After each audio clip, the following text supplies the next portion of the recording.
Okay, that is the top of the hour. I'll turn down the music a little. There we go. So, with that done, today we are going to be playing Slice and Dice. It is a dice-based roguelike-ish game. You'll best understand once you see it in action. I have played this a little bit in my own time, built up some familiarity with it. I've beaten easy and normal difficulties of the classic mode. Hard mode has repeatedly kicked my ass, and that's what we're going to go with. So, without further ado, let's dive right into it. You'll notice I did have an active run that was just overwritten there. I started a run on easy mode just to make sure it was recording properly. So, once you're playing in hard mode, you have to choose a curse at the start of the run, which will be with you for the entire time and makes things more difficult. So I've got 4 options here. The options available are randomized for each run. Slippery dice means I can only lock one die at a time. That means within my turn, I roll all of my characters' dice, lock the ones I want to keep, and then I've got a couple of times that I can re-roll each turn. If I were to take that, I would only be able to say one person's roll I want to carry over. That can be... It can be minor or it can be nasty to have happen.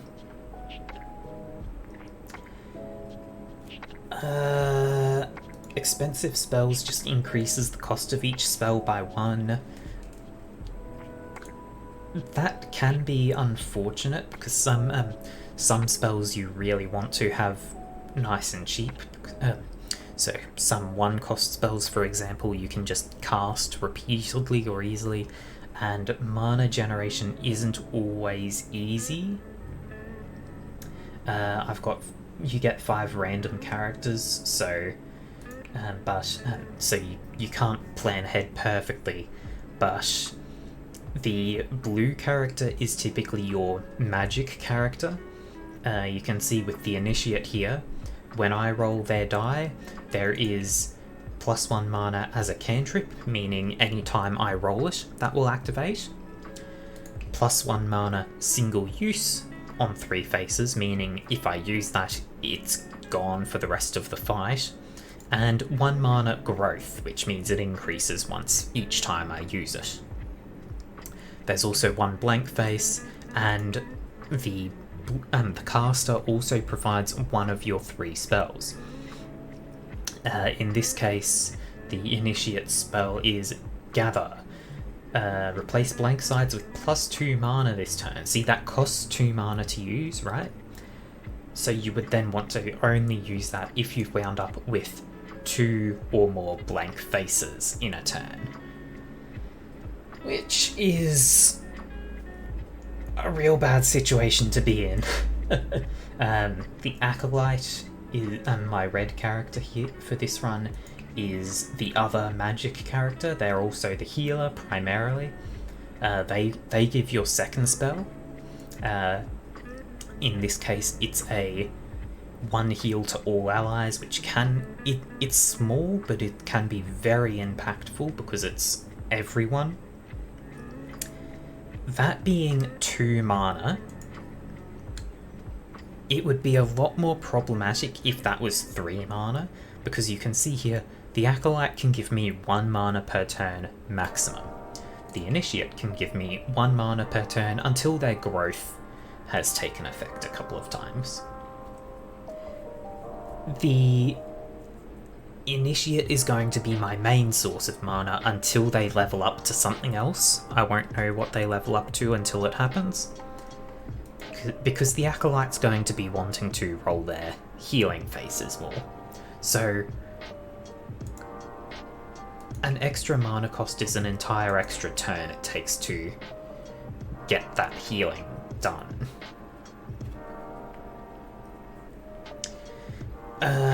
Every second turn, 2 damage to all allies. 2 damage may not seem like a lot, but it really is. A lot of the time, at least on hard mode I find, I am barely scraping by in each fight. So having an extra 2 damage to everyone every other turn is absolutely going to wreck me. So I think what I'm going to go with is the armor, which just means on the first turn of each battle, the enemies all get 2 shield. That's the most minor choice, but it can be very impactful still.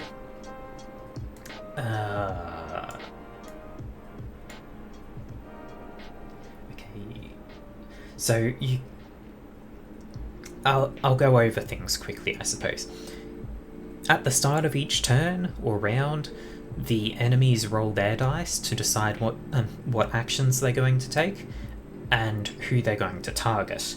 So you can see the Gnoll here has rolled this 6 damage exert die, which means next turn it won't do anything. That 6 damage is pointing at my initiate. You can tell by the blue mark on the left of the Gnoll's tab. And the wolf has rolled a 3 damage bite on targeting the ruffian, a yellow character, who is the DPS. Okay. I'll go over things quickly. Orange character is the rogue. They typically have DPS rolls. Yellow character is the fighter. Or these are archetypes I'm mentioning, not specifics. But the fighter generally has a mix of offense and defense. Grey is the support character. They typically have more defense than offense. They can also have other support qualities. Red is the healer. I've already spoken about them. And blue is the caster. So, once the enemies have rolled their dice, it's my turn to roll. You can see the initiate is already in immense danger. I'm going to have... so they're flashing red because they're going to die this turn, first of all. You can see red health is how much health they have. Yellow is how much they would lose this turn. The +2 next to the initiate's health means they're taking 2 damage beyond what their health covers. So I'm going to have to block 3 damage to the initiate, at minimum, if I want to keep them alive. That's quite problematic. Now, I have rolled a big hit for the ruffian. This is 5 damage, but it is also a pain effect, which means that the ruffian would take 5 damage from using it. That's not great because the ruffian only has 4 health and they're taking 3. So if I wanted to keep the ruffian alive, I would have to get them to block and then heal them for 3 or get another 3 block on them. I don't have that much block available. There's 4 here. I need that 4 to go onto the initiate to keep them alive. And that would be all the defense I have available. Now, if I were to kill the Gnoll, the damage on the initiate would disappear. But the question is, can I actually do that, right? The Gnoll has 2 armor, so 5 health total for this turn, and okay, at this stage, look, it's the 1 next to its health that shows this. It has armor 1. Any damage it takes is reduced by 1. So, this 5 hit would deal 4 total to the Gnoll, meaning it would still have 1 health left. I would then need to land 2 damage on it. That is possible. The Lost has 1/2 damage face. It's unlikely to roll it, but possible. The Acolyte could also roll mana, which would let me use Burst. Burst is a spell you always have available. It can deal 2 damage to an enemy or give a character 2 shields.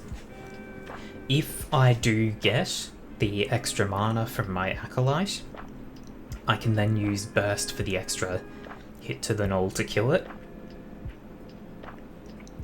The question then becomes, can the Ruffian survive the Wolf's attack?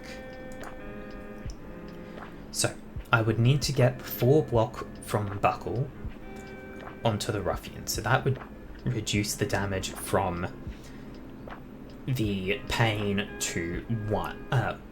Just the 1. That would leave the Ruffian at 3 health, the Wolf is dealing 3 damage.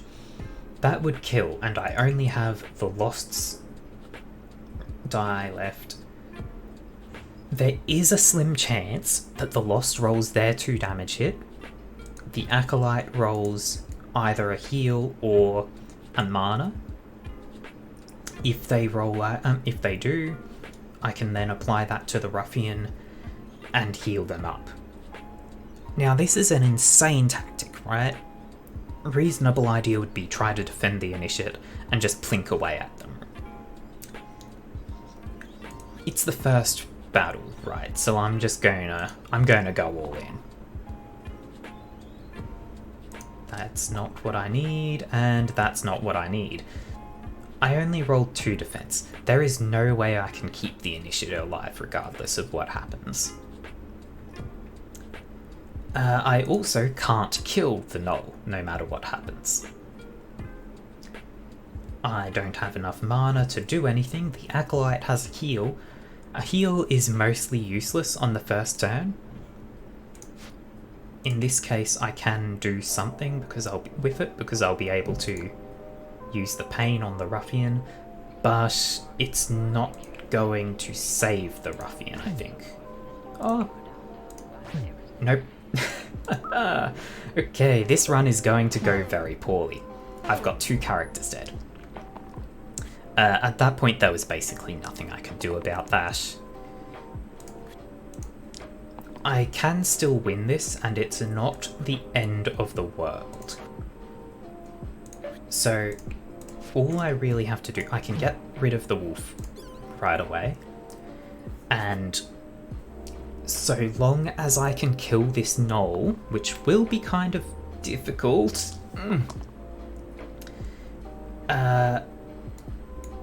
So long as I can kill the Gnoll, I will be fine.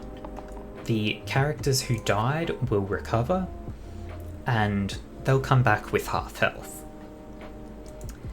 Only issue is... oh, that's painful. So... the only real way I can damage this thing is with the Lost's 2 damage hit, which will only deal 1, or the Buckle's 2 damage hit, which will only deal 1, or Burst, which will only deal 1. So I need to hit it 3 times. I can save 3 mana, so I'm going to... I'm going to hold on to it. There is no reason for me to try to blast it down as quickly as possible. Yes, please, that. Important thing to note. This face that the Buckle has is pristine. It has double effect if he is undamaged. So if he's not hurt, that's a 4 block, which is very important. Actually, with that in mind, I don't want to use this healing face on him, because that gives 2 empty health as well as healing, which is a net gain. You still gain 2 health and your maximum health goes up, but he won't reach full health from that. I need the regular heal, as well as not that. Okay, so good news is the buckle isn't going to die this turn, and I didn't realise the Lost has a poison effect on one of their faces. So that deals damage which plinks off the Gnoll's armour, but the poison still goes through. The Gnoll will take 1 damage after its turn, so by dropping it to 1, it dies. So now you see one of the key stages of this game, one of the key choices that you make. After battle, you will be given a choice of 2 character level ups to gain. Doesn't matter what your characters are right now. They can be offered any of the next tier of character.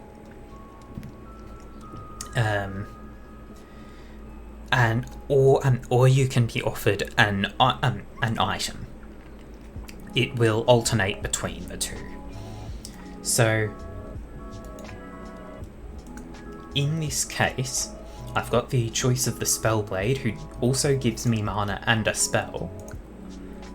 And has 1 face that does poison, 1 face that copies effect keywords from whatever I used last. The Spellblade can be quite effective, but I think I'm going to prefer the Evoker in this case, because it changes the Initiate from someone who only really does 1 per turn to having 2 or 3 available.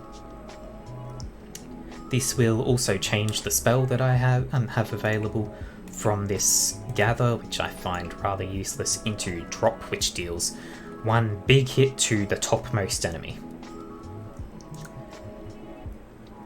Yeah, I'm going to go for that. It's just a straight upgrade in most ways, really.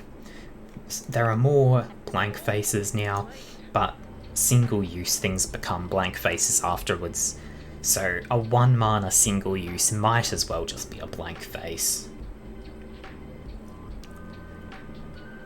Alright, so if I had items, this would be when I can change items on my characters. I don't have any yet, so let's just move on. Also, you can see the Evoker's starting at 3 out of 7 health. That's because the blue character died in the last battle, so did the Ruffian, so he's also at half health. Let's see. I do have a bit of a tricky situation. So I'll take the 2 block from Buckle. I will take the 2 block from the Ruffian. What is... Okay, so the Acolyte is gaining Petrified. That's nasty. Petrified 2 even. So she's going to take 2 damage, and 2 of the faces on her dice are going to become useless for the rest of the fight.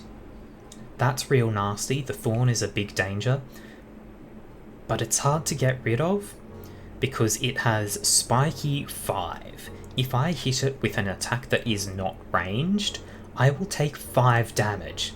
That's massive. And with the 2 armor it starts with on the first turn, I would need to be dealing 4 damage in a single hit to kill it off. That's not happening. So really there's just not much I can do here. I can get big mana and nothing else.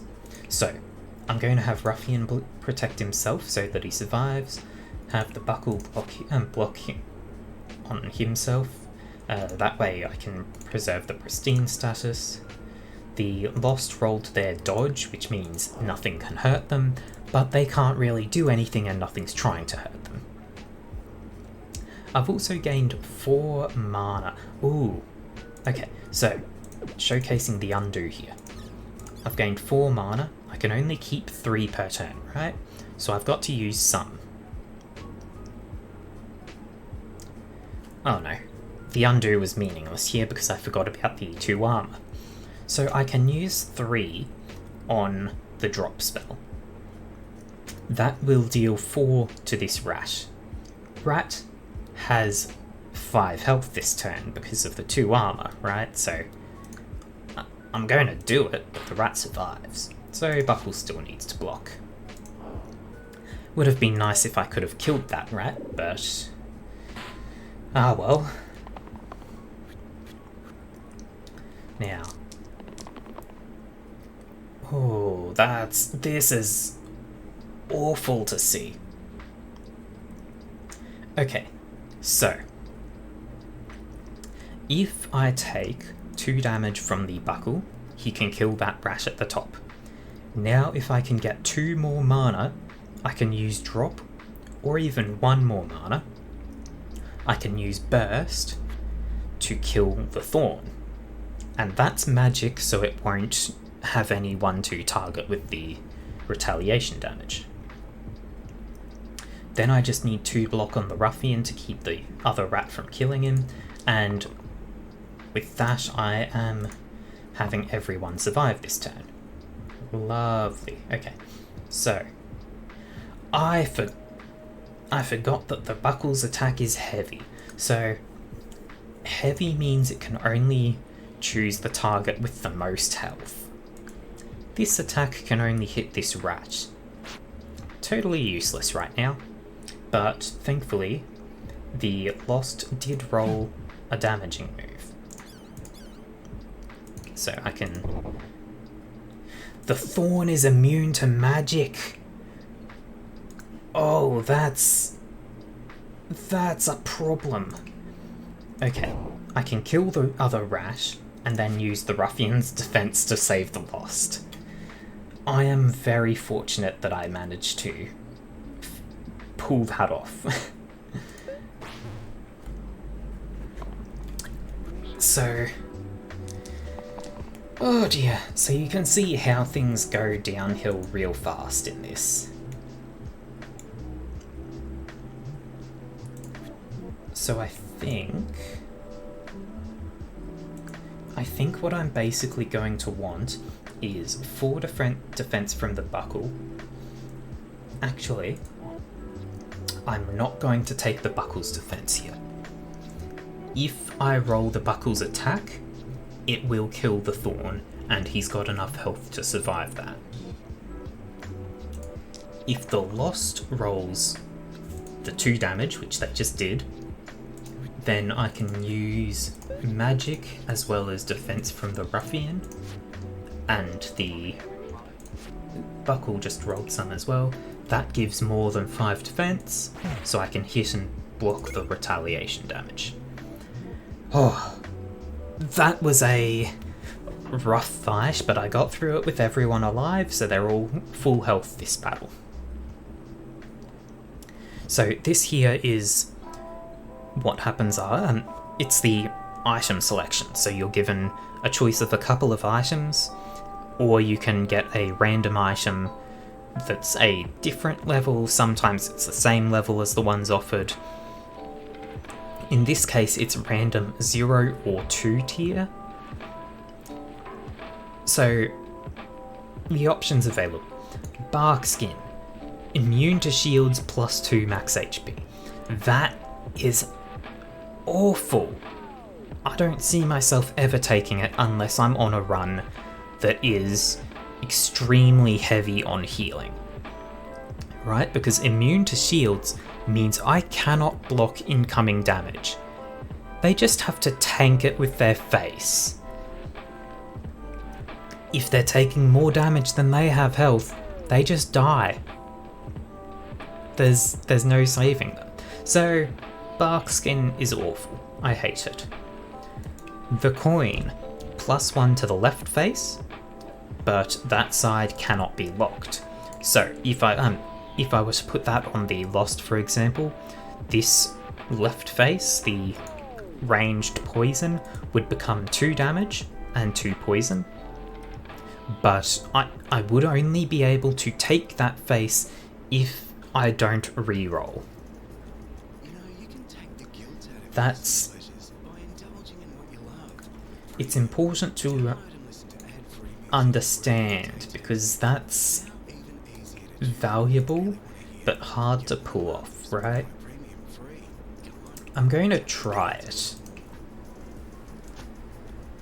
So each character can have 2 items equipped.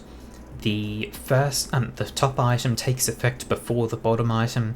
That's important when you have items that change, like they actually change what what faces are on a die. So, for example, if you have something that says replace the middle face with this, replace the top and bottom faces with blanks. You may have that on a character, and then you get something that says replace all blank faces with this. So, if you put the replace blank faces first, and then the one that adds blank faces, you would still have the 2 blank faces. If you add the blank faces first and then replace blank faces, then those blank faces that were added by the first item would be removed. So, order of items is important. Ooh. Okay, so what I'm realizing with this coin is that it may be that the lost may not be able to lock their die at all, rather than just that face. Well, let's find out. So, we are being introduced to another important mechanic here, which is the back line. You can see this archer here is further back than the goblins. This means they are in the back line. They cannot be targeted by melee attacks until both the goblins are dead. If I use ranged attacks, such as the Lost's bow here, that can target the archer. Of note, okay, yeah, so I can't lock the Lost's fate dice at all.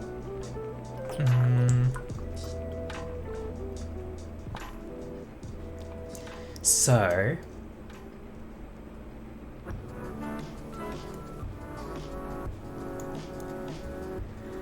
oh, this is going to be a difficult one as well. Every fight's going to be difficult, really.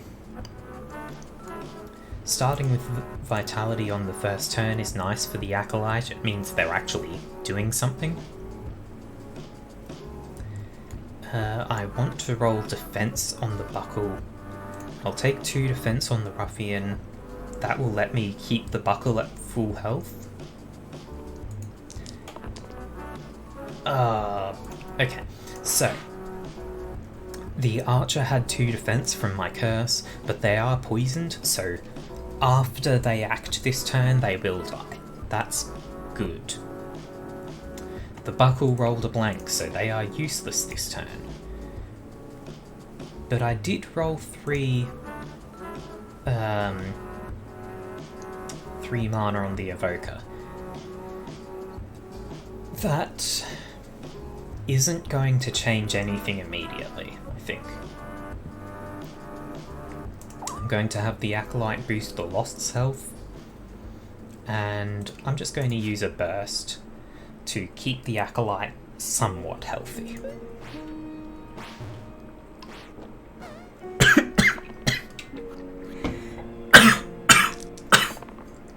Oh.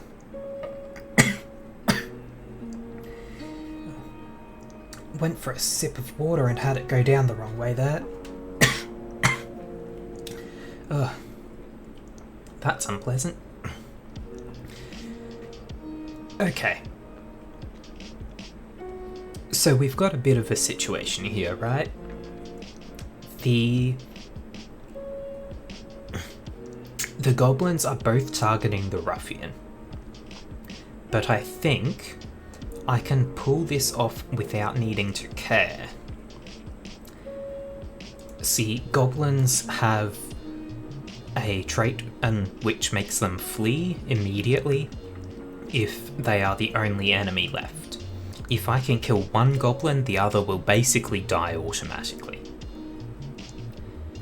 So, the Ruffian can deal 5 damage, but I need to deal at most 2 to the Ruffian from that, so I need 3 block on him.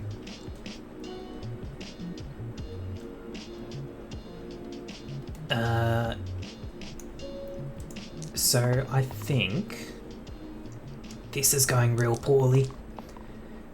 Okay, this is fine.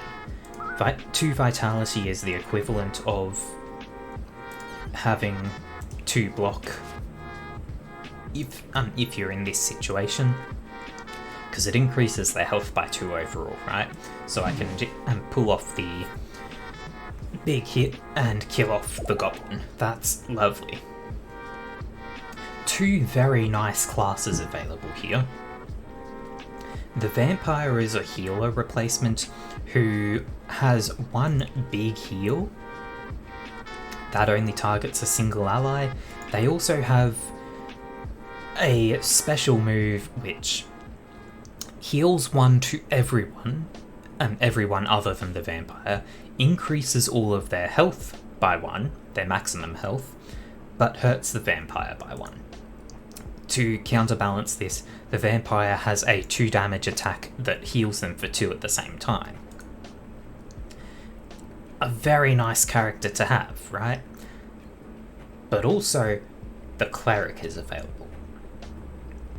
Doesn't have a big 4 block face, but these faces are still very nice to have. The 2 on the left and center block for 2 and heal for 2 at the same time. The one to the right of those blocks for 2 and is a cleanse. That means it gets rid of any debuff, or 2 of any debuff, and prevents 2 from incoming debuffs. So if I had someone that was about to receive 2 poison, Cleanse 2 would mean that they just don't take that poison. If someone had 2 of their faces turned to stone by petrification, Cleanse 2 would turn those faces back into what they were before. It's very useful to have. And I think that's what I'm going to go with. The Acolyte works nicely because they've got the 2 vitality faces. So Vampire is still an upgrade, but not as much of an upgrade as the Cleric, I think. The Cleric obviously doesn't have any attack, but they're the defender. They're the tank. They don't need to attack that much. I've had the Cleric do good things for me in the past. This is not going to inflict a debuff. Cleave so it hits multiple enemies, so it doesn't matter which defensive face I roll, that's fine.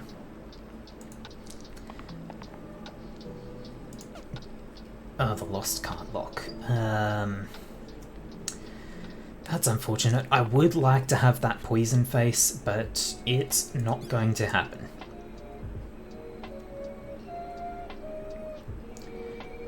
Okay. The Ruffian can deal 5 damage, but that would kill them unless I block. I don't think I want to be focusing on the defense for that. I'm not getting the troll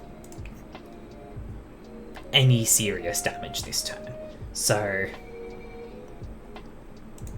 yeah, I'm just going to keep the Acolyte up because they would have had the lowest health after. I'm going to save my mana.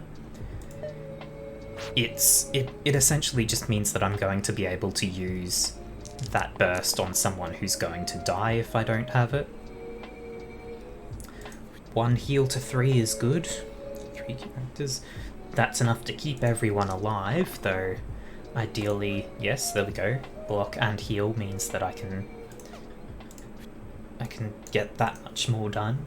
So this is a situation where the Cleric, you can see, is real useful because that's a 4 health swing, right?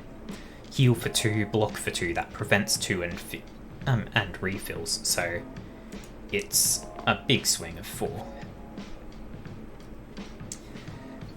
We're again getting nothing this turn because the Ruffian really likes rolling that pain face, apparently.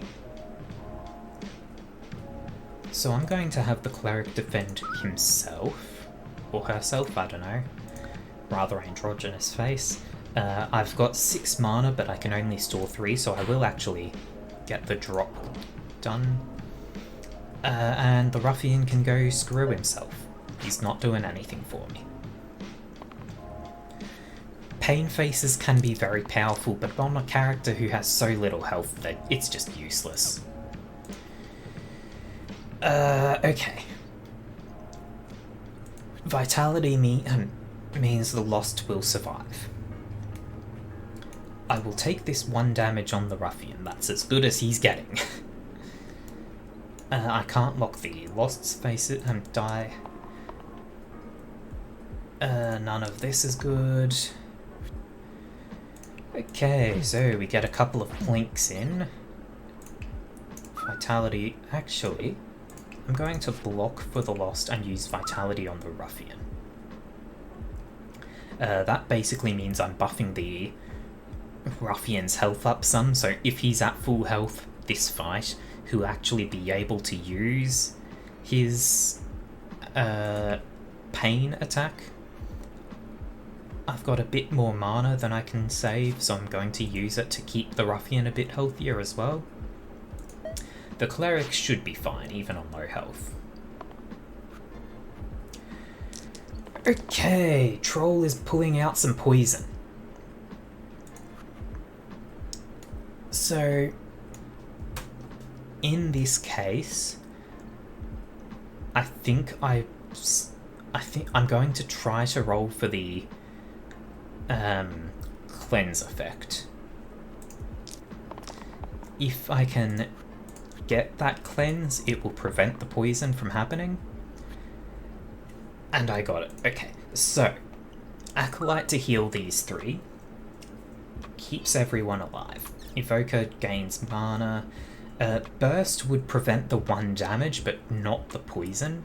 So I'm just going to... Oh. Okay, hang on. So I can use that, I can use that. I think I use Restore, add 1 health to everyone. And then Cleric to prevent poison on the... I think the Evoker. The Acolyte's heal is 1 target and the targets on either side, so the Evoker being at the edge means I'd have to be focusing on healing the Acolyte. With them not poisoned, I'll be able to apply the healing in the central area if needed, so the Ruffian will be able to get some healing. It is unpleasant to... Oh, this is a rough moment. I think I might actually hope for the 2 block from the Ruffian.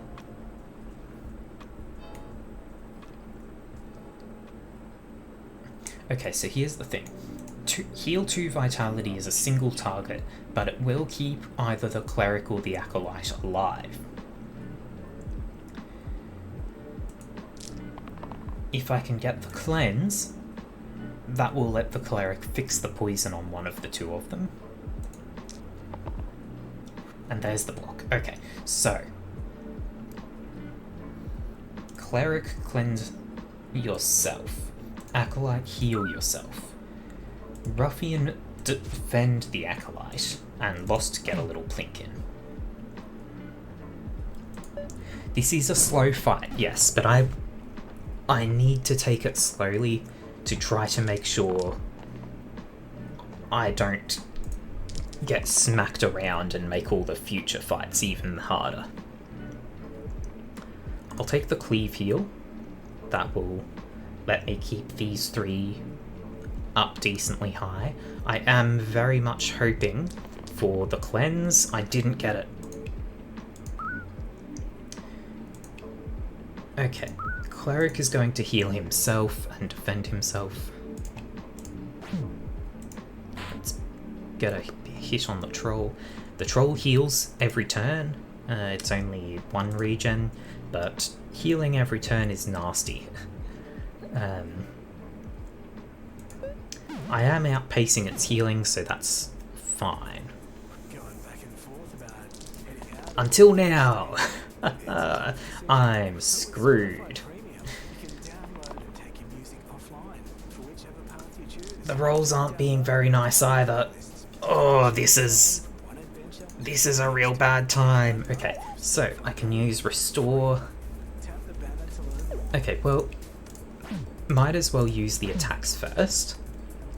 The troll has 4 health, I can use Burst twice and kill it. Okay. Troll Nemesis. That's an achievement for killing trolls 10 times, and it unlocks an item which regenerates 2 health at the start of each turn. That's real nice, but it's a level 7 item, so you don't get it until later on in the game. So, you saw that was a real nasty turn, right? I was lucky to have a way to kill that troll, or someone probably would have died.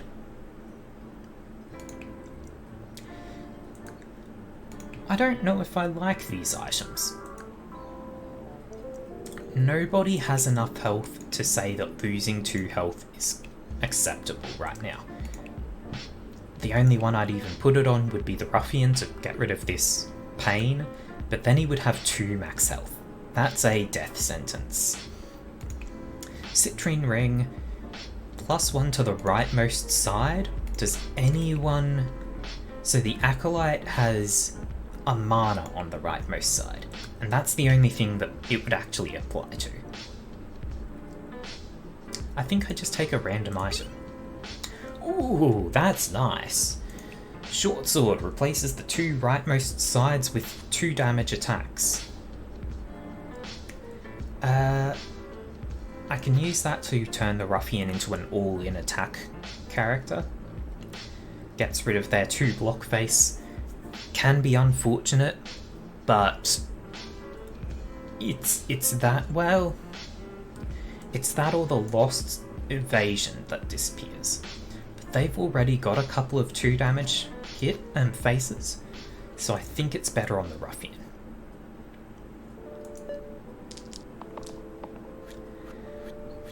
Oh, this hurts. Snakes are problems because all of their attacks poison. The barrel does 5 damage to adjacent monsters when it dies. So,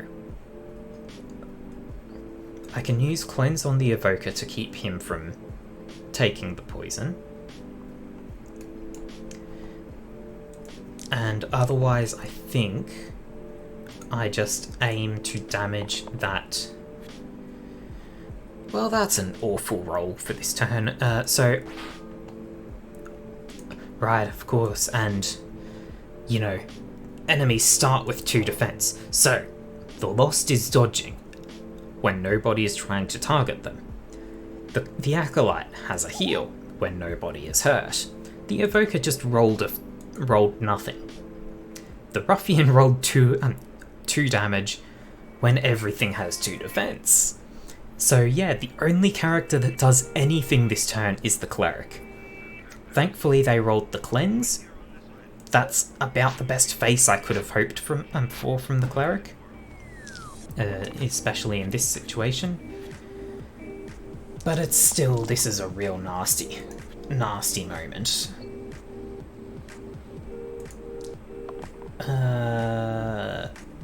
Yes, I'll take that. I'm hoping for the Cleanse. No. But I can kill this barrel, which will kill 2 enemies. And then Vitality on the Lost will keep them a bit healthier. So this isn't going too badly. It looked bad at the start. That first turn was a big failure, but we are going to get by, I think. In fact, I think... So the 2 mana means I can use Drop. That will deal 4 damage, and then the Ruffian will... Okay, so I've got lethal. There we go. Nice and easy, right? Gambler or Herbalist. So the Gambler has one big hit, a couple of small hits, and 3 blank faces, so you have a 50-50 of doing nothing. I think, that's a big health increase, right? 3 to 7. I think if I take the Gambler, I can move the short sword from the Ruffian to the Gambler. That will mean that I've got 4 faces that deal damage. 3 of them will be 2 damage, 1 will be 5. I think I'll take that. I am not going to put the coin back on the Lost, or the Gambler. The +1 to the left side is not really worth it to not be able to lock that die. It's just the cost to penalty ratio, or cost to risk. It's not that amazing. Take the 2 defense on the Cleric. I'm not going to take that 2 damage on the Gambler because I'm going to hope for more. I didn't get it. Not only did I not get it, but the Ruffian rolled his pain face. That's real nasty because he can't use that. He'll die.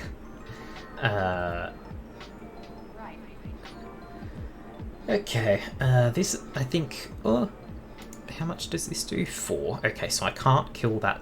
It's Goblin, it's got defense anyway. I will use Burst to keep the Cleric off Death's Door. Just as a little bit of preemptive measure. Oh, I hate this. Okay, Gambler rolled a big hit, that's lovely. Let's see. I think I want the cleave heal from the Acolyte, if I can get it. I can't. Oh my god, this is awful. This is an awful situation. Okay, Ruffian and Cleric are both in lethal range. I can kill any one enemy here. I've also got 6 mana. So I could use 4 to burst both of these 2. That would keep them alive, even if I don't kill the Goblin. Don't kill a Goblin, rather. And I think that's what I'm actually going to do. Reason being, 2 poison is real unpleasant. Just get rid of that crone. The crone did have an effect where, after losing a certain amount of health, she dealt 2 damage to the topmost character, but the Gambler wasn't exactly in danger at the time.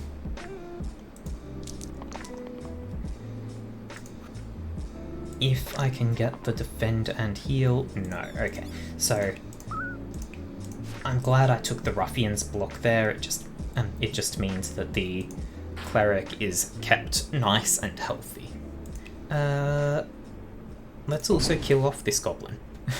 Because why not just win the fight, right? So these are items I've not seen before. Lead Boots cannot be re-rolled +1 to all sides. No re-rolling at all would be a real pain. Like, unless you've got a character where every side does something, like this, you run the risk of getting a blank face and just being stuck with it. Even still, if I roll a mana face and I need healing, I'd be screwed. This just seems real bad for a +1 to everything. Autumn Leaf adds growth to the rightmost side. That means that each time I use the rightmost side, its value will increase by 1 for that fight. Only real useful place for that would be the Gambler. I don't think that's really that great. Random tier 3 item. Revert all changes to all sides. What?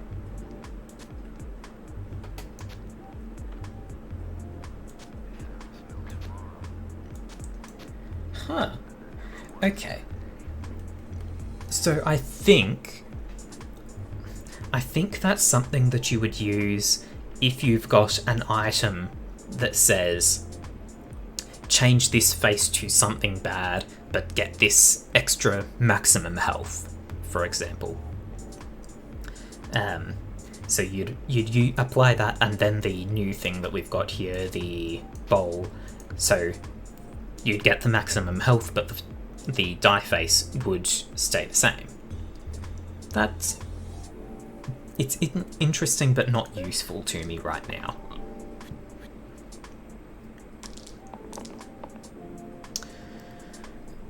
Oh boy, okay.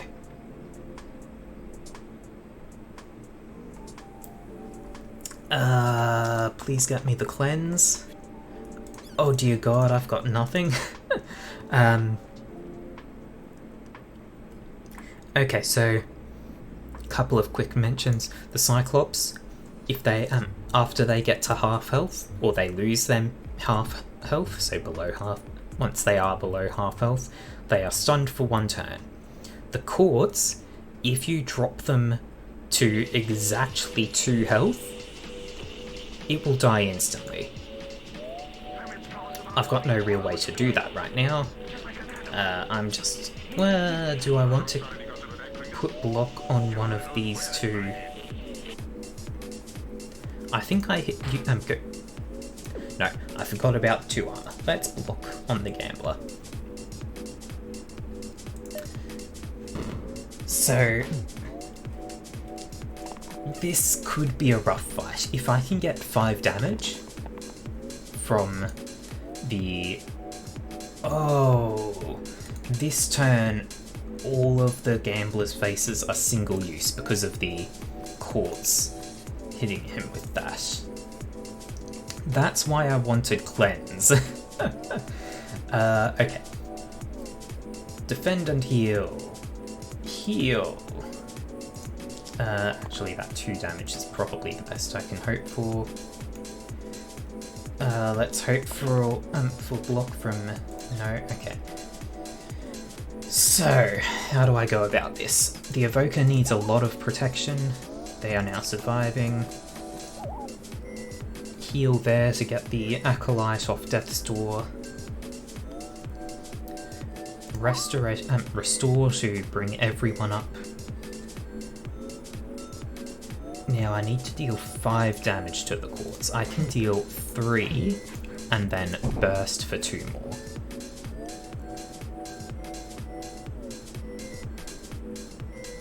Okay, so this seems like it's actually a decent situation. I'm not too concerned anymore. The Quartz was a big problem because it could apply that single use to my die faces. Ooh, this is nasty again. That can only keep 1 person alive, but everyone is so hurt that it wouldn't matter up anyway. Defend and heal for sure.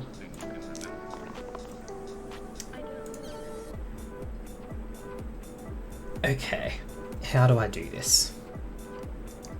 I can add 2 block to 2 characters. Okay, so Cleric. Protect the Ruffian. That's a 4 swing, keeps the Ruffian alive. Acolyte.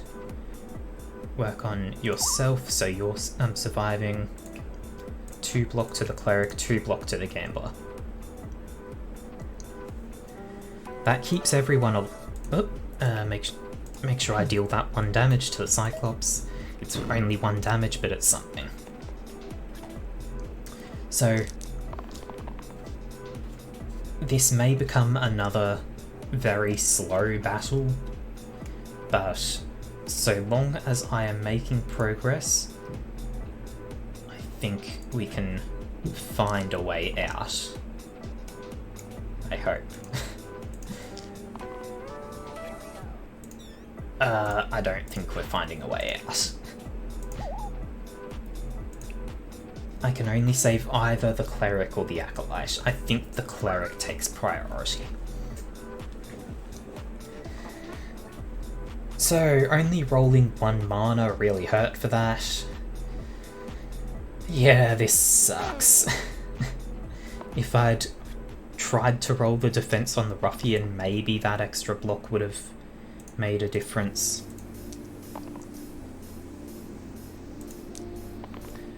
The gambler really is not paying off.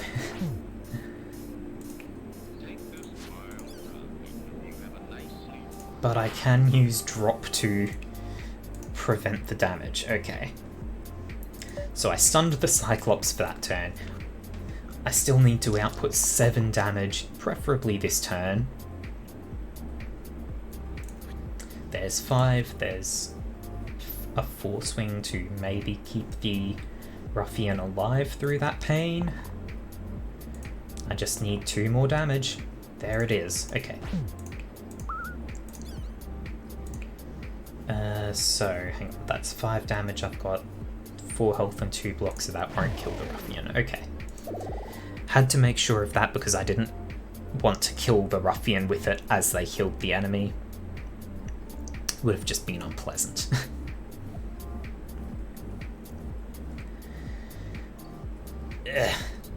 Some acceptable options. Priestess doesn't have the multi-target healing. Oh wait, yes it does. It's got heal 1 to everyone. That's even better multi-target healing. You know what? I think I take the Priestess. It's basically an improvement on all fronts, right? The two vitality faces become 3 vitality faces. The 2 cleave heals become heal everyone. The 2 gain manas become gain mana and heal for 1. That's just a flat improvement to everyone. The Berserker... Oh, the Berserker is unpleasant. So they've got 2 faces that have pain effects, but they've got more health, so that's actually acceptable. And they have 3 damage Death Wish. If you are dying this turn, you do it's double effect. So you can use that and then save them from dying, so you still get the Death Wish effect. You don't have to actually let them die. But I think I go for the Priestess.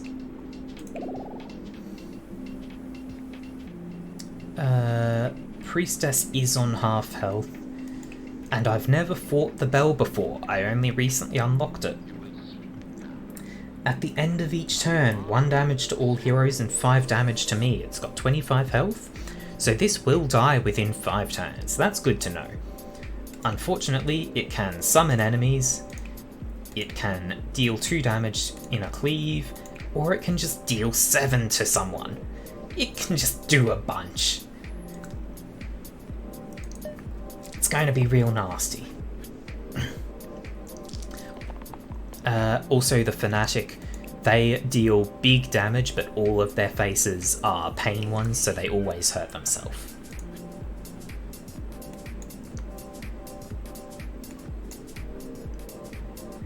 The Gambler is the only one at risk of death right now. If I can get that, it will keep them alive. Excellent. 1 damage cleave is going to do nothing right now. That's fine.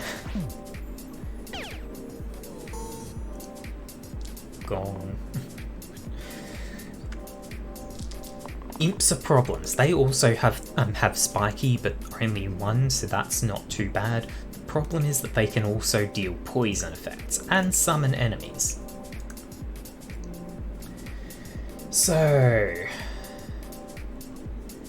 6 damage to the cleric. Oh dear god. If I get another 3 mana, I can kill the Fanatic. Okay, that's going to deal 4. So yeah, I would need to deal 4 more damage. So I would need to roll 5 damage on the Gambler to get the kill with just that. Yeah, one heal to everyone probably isn't going to cut it. But... okay, one heal to everyone. Hit the Fanatic, kill the Fanatic. That lets me save either the Priestess or the Evoker. I think I saved the Priestess. If I'd rolled the defense on the Ruffian, it would have been nice. If I'd taken defense from the Ruffian. Losing the Evoker means I'm basically out of mana generation. The Cleric, I don't want the mana generation. The Priestess, I barely want the mana generation. So, losing the Evoker is painful, but losing the healer from the Priestess would be even more so. 2 block and heal. That will keep the Ruffian alive.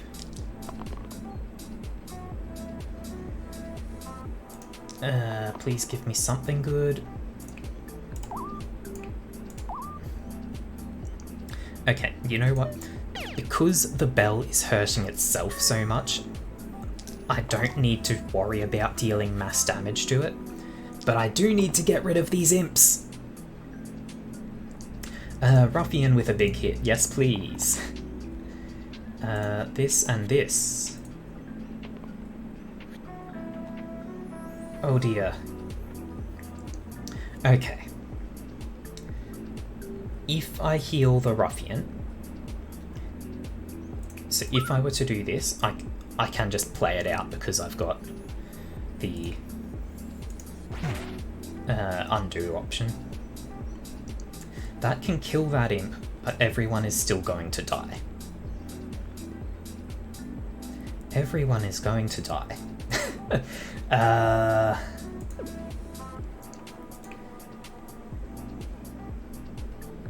Defend the Gambler. No. Yes?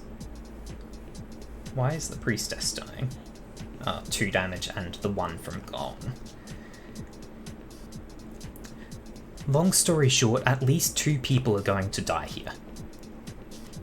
If I only save the Priestess and the Cleric, the bell will kill itself, the imps will not. So I have to save one of the Ruffian and the Gambler. I think I prefer the Gambler. So, kill off that one with the Ruffian will die. Cleric, save... yourself, I think. This is a rough situation. I don't think I'm going to win this fight. The bell summoning 2 imps is an unfortunate thing.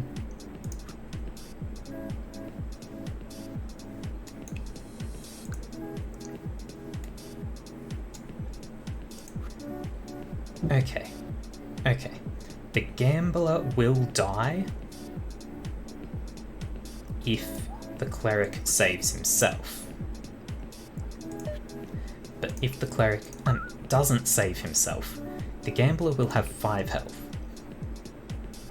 If the Gong rolls the 7 damage, no, even if it rolls the 7 damage, so long as the Gambler deals 1. So long as the Gambler deals any damage, we will win the fight. Everyone but the Gambler will be on half health, but we'll win the fight. If the Cleric had saved himself there... Why didn't the Gambler save himself? Was the the Cleric. Why didn't the Cleric save himself? I think the Gambler was going to die? Whatever. And if the Gambler died, if the Gong had just summoned an imp, I would have lost. Ellie, hello, hello. How are you doing? +2 and pain to the left side. Quicksilver, keep unused shields. I am good. Very hot. It is a very hot day, and I have to keep my room closed, shut up to keep the sound all in. Booster Cow, thank you very much for the follow. Hope you enjoy your time here. Yeah, it is very hot today, but I'm managing. I've got my fan going. I think I want saving defense on the cleric.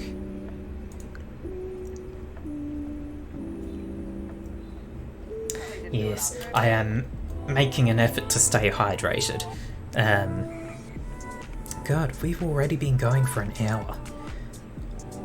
I don't know if I'll do my full 3-hour stream today. I'll aim to do so, but with the temperature the way it is, if I run out of water, like I'm just going to call it, because I'm not going to sit around and be dehydrated in this heat.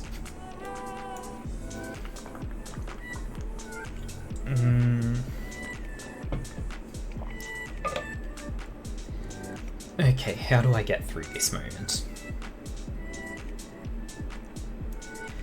Imps are dealing mass damage. Everyone is very hurt. I think I let the ruffian kill itself. Cleric and priestess can keep themselves alive.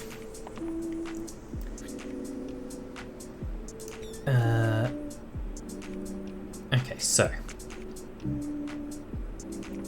priestess on the cleric, cleric on the priestess.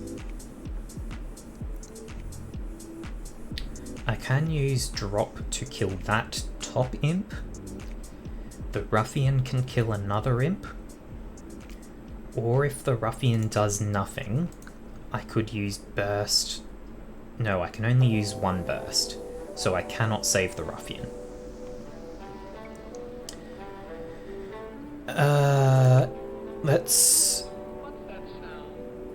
Let's get rid of... I'm an idiot. I always forget that the...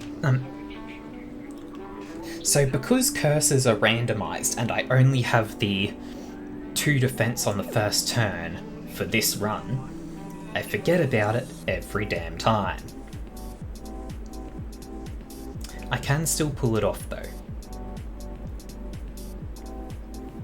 I can do this and then use the gambler to get the kill, and then I can use... Drop won't be enough. Drop leaves the sniper with 1 health. Save the mana then, just in case I need it for defense. Oh boy. Hard mode in this game is very hard indeed. 1 healing to everyone, sure. Doesn't look like it will do anything, but with flash included, that will save everyone. Or it will save the priestess and evoker. 2 heal, 2 block is a 4 health swing. Okay, so flash, 1 healed to everyone. Gain the mana. I can now kill the sniper with drop. Gambler can deal 2 damage to either imp, it doesn't matter. And cleric, keep the priestess in good condition. There we go.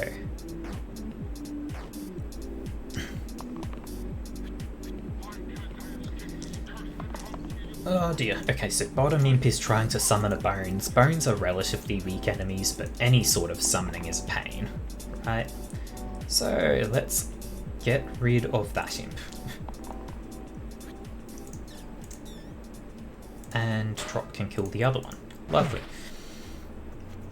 Everyone survived except the ruffian. Okay, ruffian, you suck, but you're getting an upgrade. The decision has been made for me. The ruffian is leveling up. The question is, which level do I take? A bit more defense. These big hits are exert, so the sinew doesn't get to act after it takes that action. 1 damage, cleave chain. Chain is tricky to pull off. If I had used something with the cleave keyword before I use this, then it would double the effect. But I don't think I have anything with cleave right now. Because this technically, yeah, that's all allies, not cleave. Yeah, okay. So I've got nothing that can actually chain with that. The alternative is the Whirl, who does cleave attacks, does a little bit of cleave shield, and just 1 to everyone. It's small numbers, except for that 3, but small numbers can make a difference. I'll take the Whirl in this situation, and I'll even put the coin on them, so I can't stop their dice from being re-rolled, or their die from being re-rolled, but it does mean that damage to everyone is a bit higher, which is real nice, especially for cases where, well, A, there's lots of enemies like this, or B, there are characters who are in the back lines.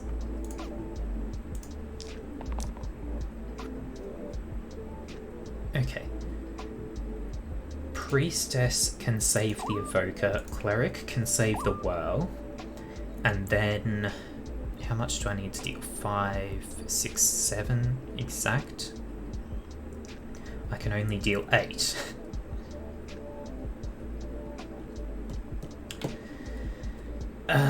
If I deal 5 to one of the courts, it will have 2 health left. 2 is a good amount to need to deal to it. Then I can just hit one of the bones for a little plink, I guess. So long as everyone's alive.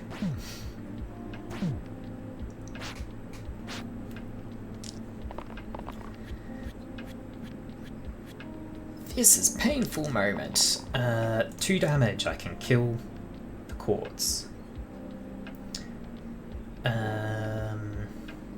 3 mana is good. 1 healing to everyone, I don't know if it would make the difference.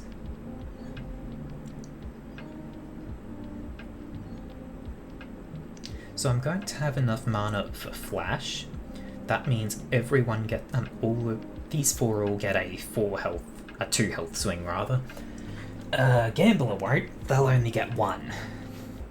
Gambler is taking as much damage as they have health.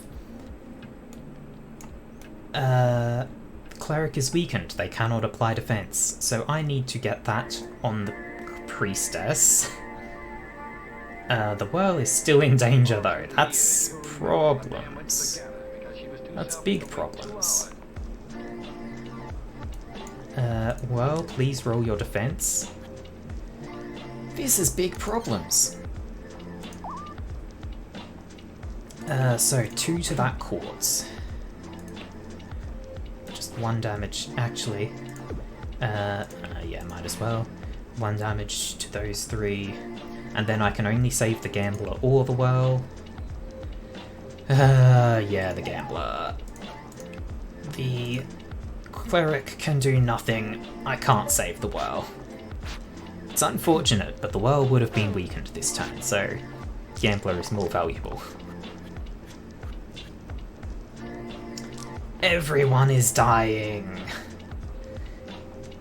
I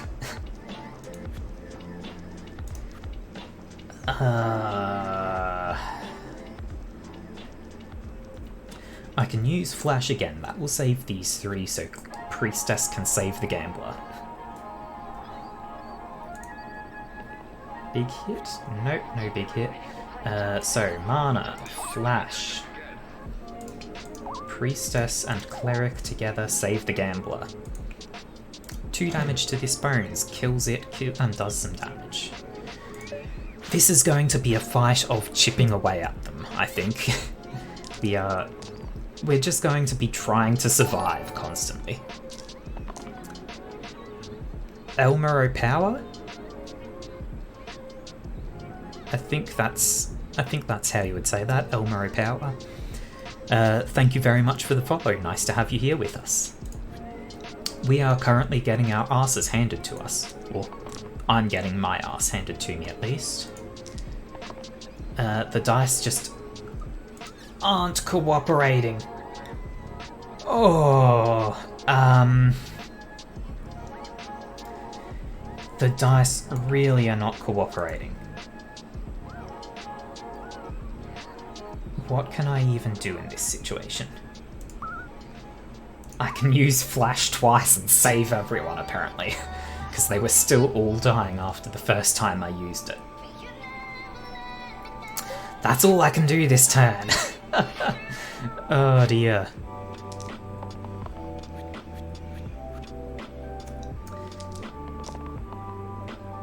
This fight is going to be a very uphill battle. It's going to be a constant matter of barely surviving. The weakness that keeps being applied is very nasty, because it means I can't deal any damage, and I'm using all my mana to keep things alive. It's very painful moments. 3 mana... 2 damage doesn't kill. I need to hope I roll the 5. Are you double weakened? Oh god. I mean, that's the only face you have that does anything, I guess. I gambled and I lost. Okay, Flash wants to... Oh, I can't save everyone.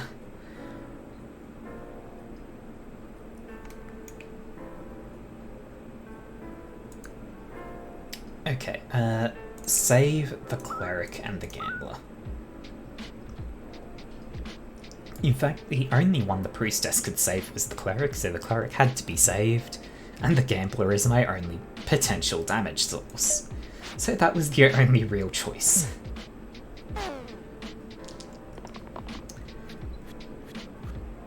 I don't think we're getting out of this fight. We're not going to survive it. Fine, take the 2 damage. And because the healer died, we've lost the Flash spell. We may be screwed. Super duper screwed. Okay, gain the mana, use drop to kill that bones. Then that can kill that bones. And then you just keep yourself alive. We'll have no more mana gain, but the Cleric is too important here. 2 damage, that kills the Quartz. And then the Cleric can keep the Gambler alive. Oh, I cannot believe we are actually getting out of this alive. We may not. Hello? Oh god. Gambler, please roll your big hit. Please roll your big hit. If you don't roll your big hit, you die. Please? I can't believe... Oh.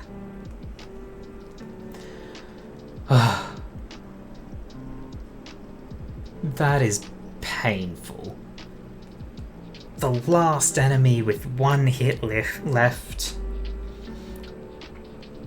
Honestly, even if we had one, I think we would have been screwed.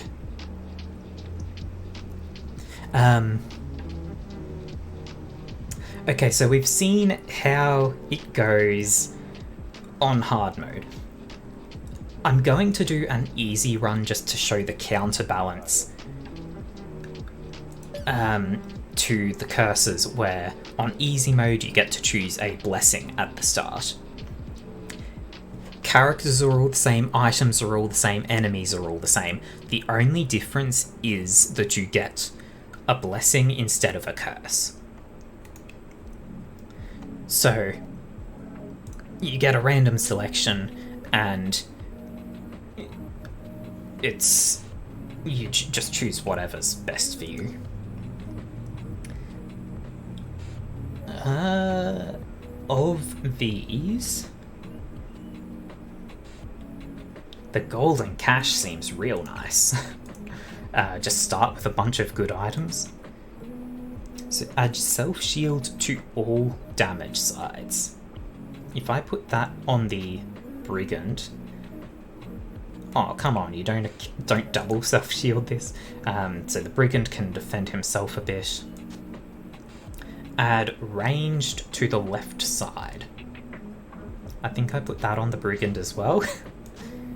Replace blank faces with +1 mana and upon death +2 mana.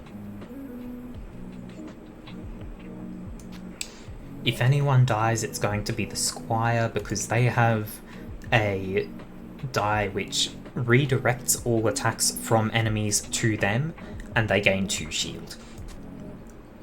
And let's have the Initiate with the powdered mana. Oh no, wait. I'm an idiot. The Scoundrel has 4 blank faces. Why would I not?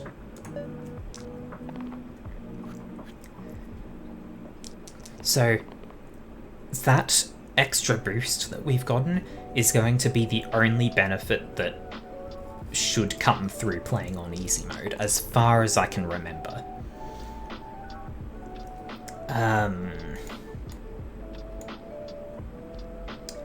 Honestly, these starting characters kind of suck.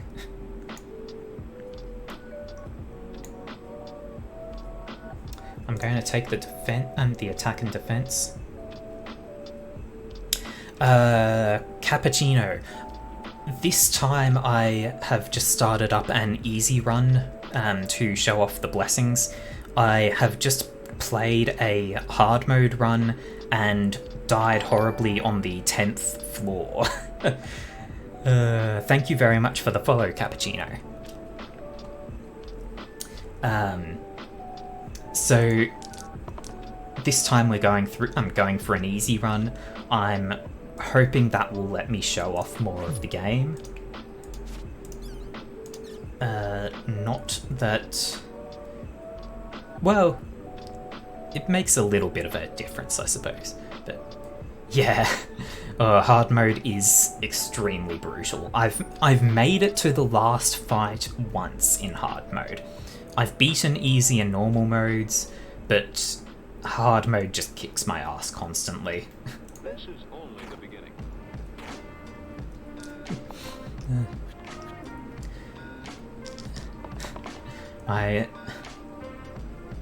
Oh, this is painful.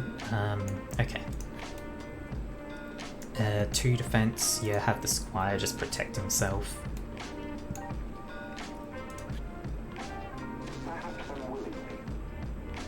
No further details available. Unfair is even... I don't think I've unlocked unfair mode. I don't know what that is. And that scares me. Very honestly, I don't know what that is and it scares me. God, this character setup isn't great. No one's dealing any damage, but we're getting by, I guess. Use up the mana, excess mana, get a kill. But God, 10 points worth of curses. Oh. 3 damage, that's nice. 2 mana, redirect and block. If I can get the weaken, that would be nice. Might as well take that. Yeah, I think I've noticed curses having values. It's the upper left number, right?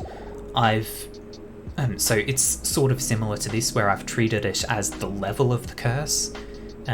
Items have them as well.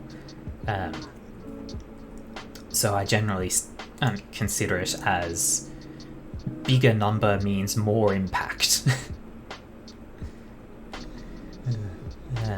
Yeah, blessings as well. I think the blessing I took for this run is a level 8 one that just gives me a bunch of starting items.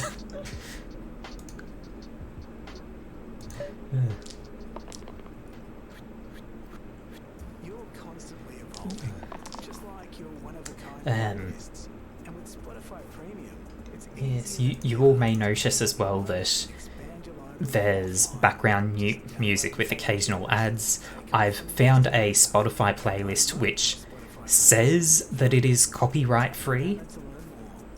I'm just going to hope that's actually accurate. Because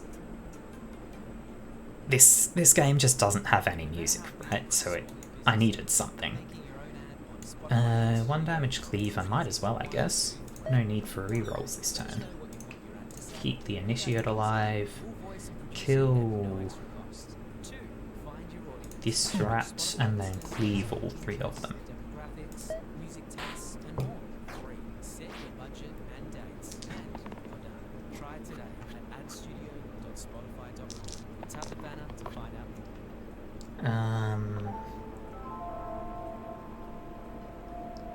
Okay, I want to heal from the healer.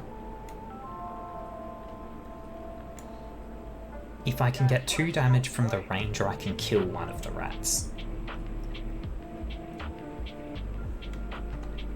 And then I need some good defense from the squire. There we go.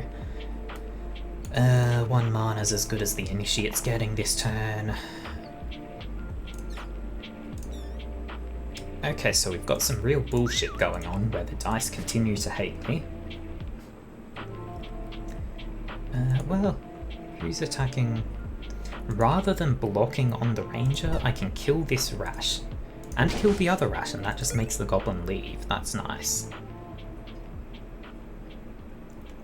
Okay.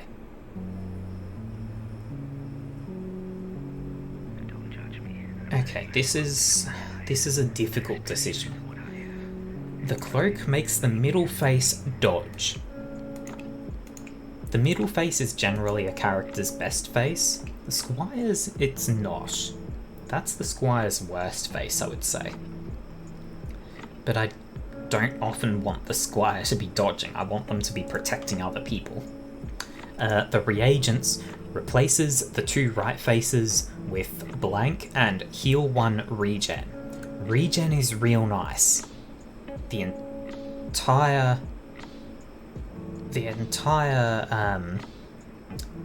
battle, you will have that character healing 1 for the rest of the fight.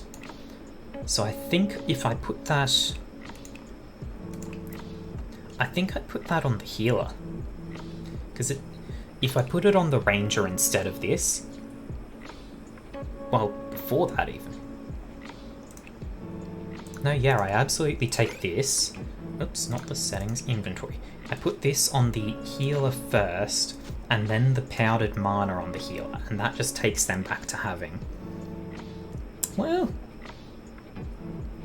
That turns 1 thing into that, but the ranger, it still turns 2 blank faces into mana. I think that this is preferable. Left side is generally best. I don't know if I believe that. I've had bark skin show up on the left side every time, and that seems like an awful item. It means you can't add defense to a character. That's suicide. Oh, that's ranged. Hell yeah. Oh, left side of the dice, you mean? Left side of the dice can be the best, actually, yeah. No, yeah, you're right. The left side should be should be the best. I always feel like the middle is the best, but that's just blatantly wrong of me. It's still good, but it's not the best.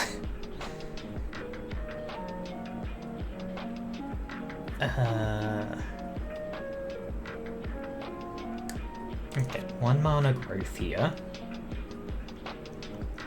Squire very much needs to get some block. There we go.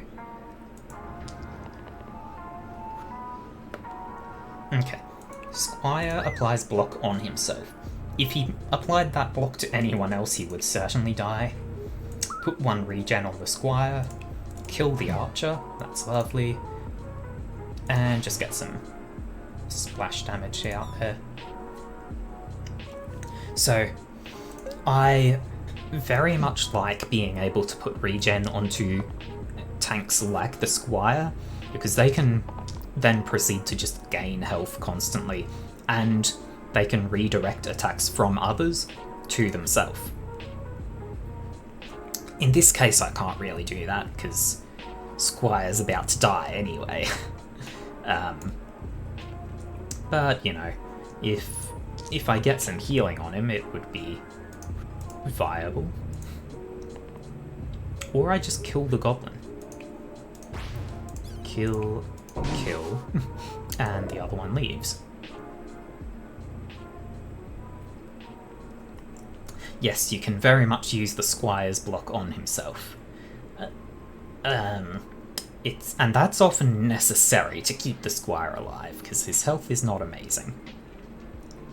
There's a better version of the Squire, I can't remember what its name is, but it just has a lot of health. It has I think two of this move that are 3 value, and also a stun. Stun is just, if the target has the same amount of health or less, it stuns them for that turn, and having a lot of health and a stun is real nice. I don't think I like taking the Bard here. Shield 1 to all allies, shield 2 charged. I don't have anyone generating enough mana to make charged amazing.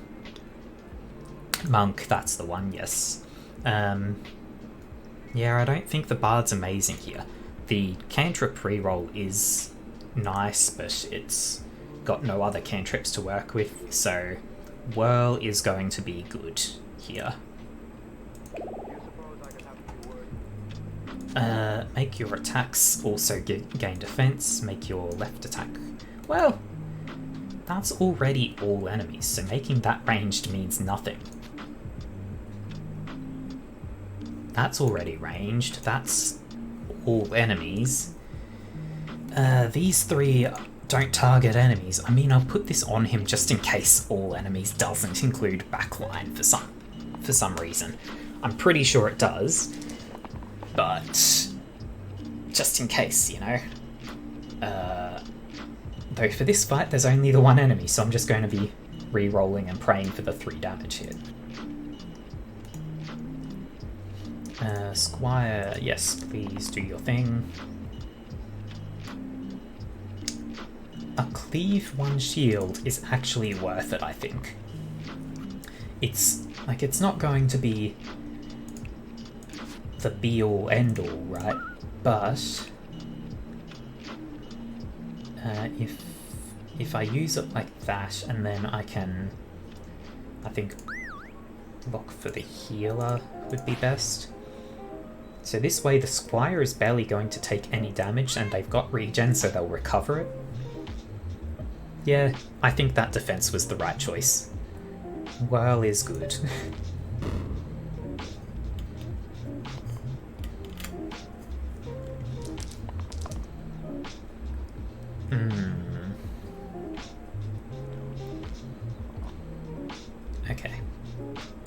Okay. Another cleave shield, another block.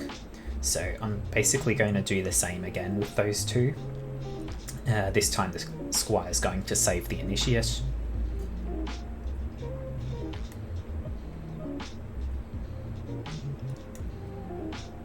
I think I try to get another regen on the Squire, so that he'll be able to take 2 damage and be fine. That will just let me... it would let me future-proof the battle where the Squire just wouldn't need as much defense, so the Whirl would be able to actually get hits in more often.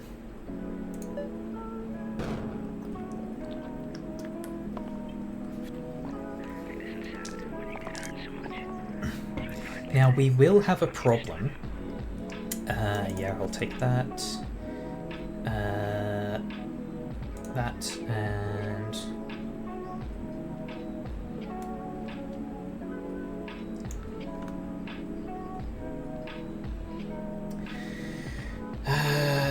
do I actually take that? I don't think I do. No, I absolutely do, because if I don't roll the redirect, it's going to be valuable. I rolled the redirect. Do I still keep this then? Or do I re-roll it? I think I re-roll it and hope for damage. Because this... No. If the Squire redirects that, he's taking 6. He has 5, he'll have 2 blocks, so he'll go down to 1 and then recover 1. And the whirl would still be taking the full damage. Okay, yeah. I think I need the defense from the whirl still. And the healer refuses to roll that defense. Just burst the troll, I guess. I need to use the mana that I'm not going to save.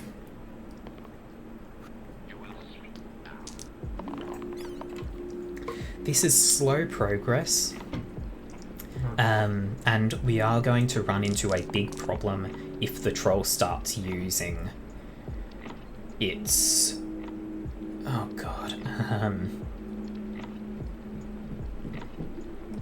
See, I don't think I can save the Squire if they use their redirect on someone.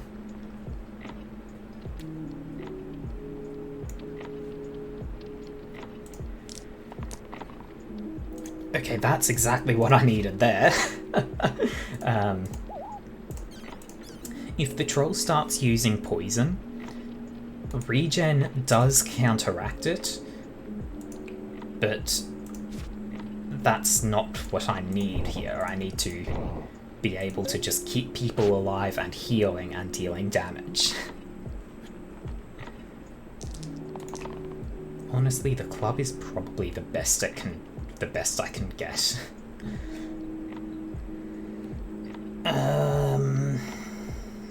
Okay, it's only these two I need to protect.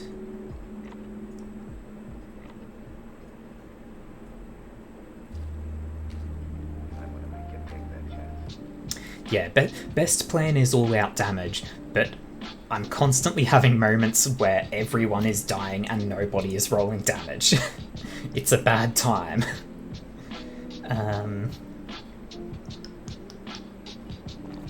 Squire just needs to take 1 less.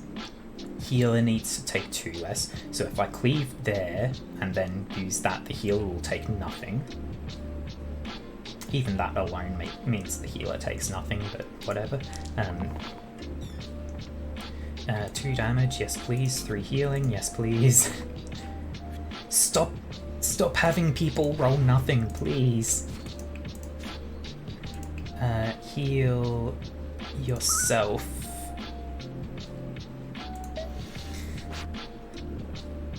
Like you said.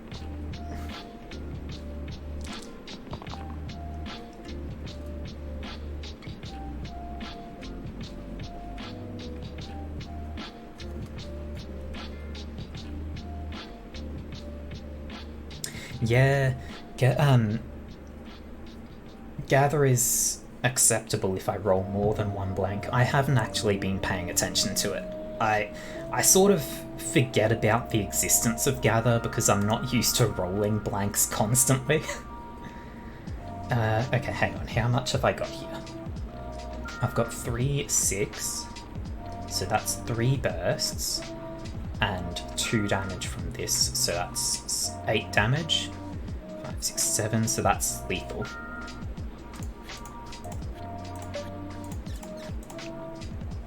Just beat the hell out of it.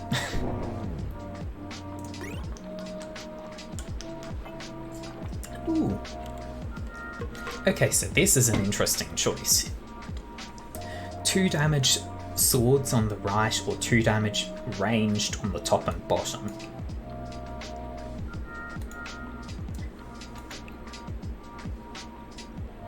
It's kind of a... Usually I would go definitely ranged, because ranged effects are much better. I think I apply that to the ranger as well. No, that's already ranged. Do I apply that to... Do I give that to the whirl? Because it loses out on the cleave, but that's 2 damage ranged options, And these are 1 damage ranged options. Yeah. I think I go with this. So that can replace that.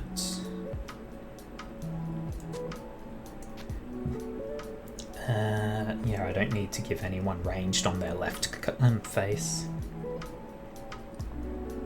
I think that's the best way to handle that. Ranged isn't going to matter in this fight because there's no backlines, but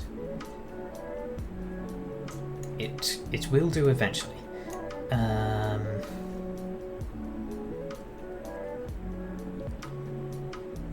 I'm getting myself all confused now.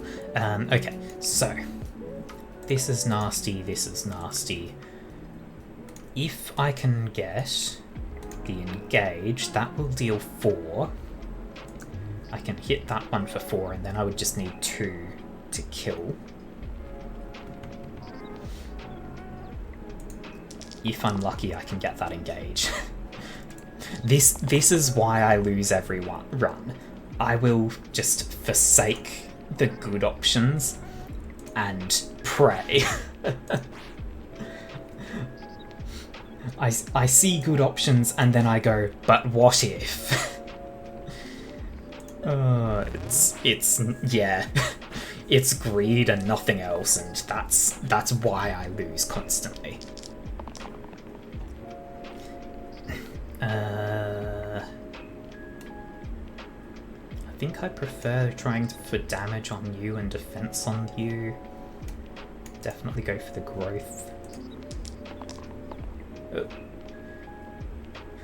I should look for lethal like that more often, because I saw you say that I can kill one just as I re-rolled. Okay, so I can get 2 damage there. I need to put defense onto the ranger before I kill, though. Yeah, because they're both 2 to the topmost.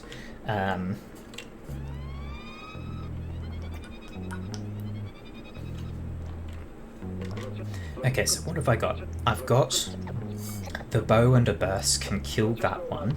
This will keep the ranger alive.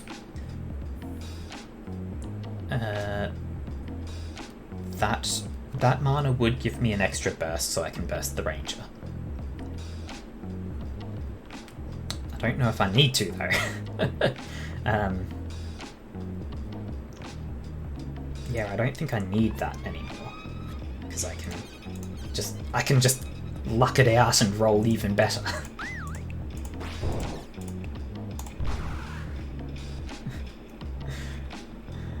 I can just be the god of the dice. I do not want to get the kill though. If I do, it would kill the ranger, and like I can show that. Oh no, I'm an idiot. It's still got the redirect. It's good that I was going to show that off. Oh, I'm an idiot. I mean, it's hot. I'm worn out, and I'm trying to talk and think and play, and it's difficult times. Fiend Pog, really? I don't know, Fiend seems kind of trash to me. All its stuff is its good mana is pain, its damage is single use, its damage and self-heal is single use, so the only reliable thing is the cantrip, and its spell hurts me, which is bad because I'm always on death's door. I think I take the priestess. Self-damage is fine if you're actually surviving things. It's so rough though.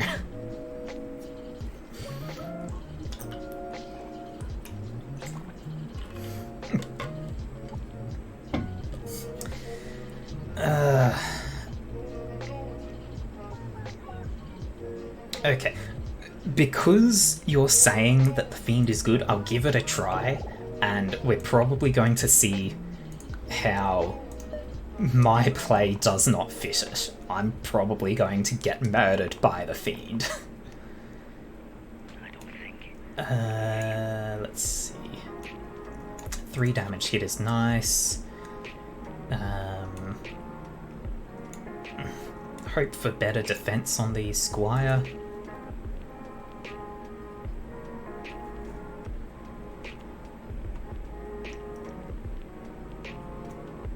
Yeah, use the damage sides later so that you get the healing from it as well. That makes sense. I think I re-roll all of this. Engage. So that's lethal on the goblin. And in fact, that's 4 damage to the goblin. So if I'm going to be greedy again. What about the healer? Did I re-roll 2 mana? I thought... Oh, I'm an idiot. Well, I'm going to just claim it's greed and I'm hoping for regen. I'm going to re-roll the Whirl's weapon and hope for 1 damage to everyone. Morgan, hello. Good luck with the I will not stop. Greed all the way. Lady Luck can do with me as she will. Okay, so burst the Squire to keep him alive. Double damage to the goblin. Kill the goblin. Oh, the Squire's not taking any damage now. I didn't need to burst the Squire apparently, but whatever. Oh, burn is only 1 mana. Block on Fiend would have been alright, but I don't need to be too concerned. Take that. The amount of damage I deal doesn't matter at all.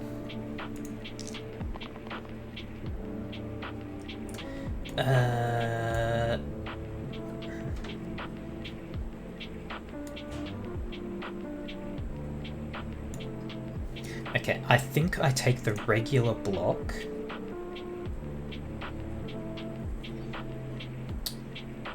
See, do I take... Hang on. I need to check. Previously used dice. So I would have to burst the world to keep him alive. Oh yeah, I can absolutely kill. 1, 2, 3, 4.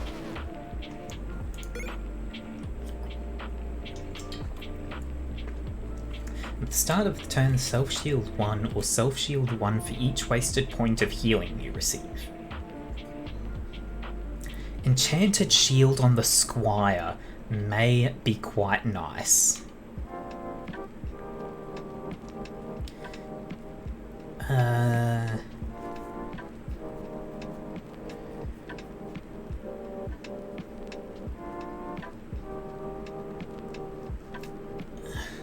Blood Chalice Pog if I'm getting a lot of excess healing. But you're seeing my game, right? You're seeing that people are never at full health. So I'm thinking 1 shield per turn on the Squire. Oops, I don't know why I'm doing that today.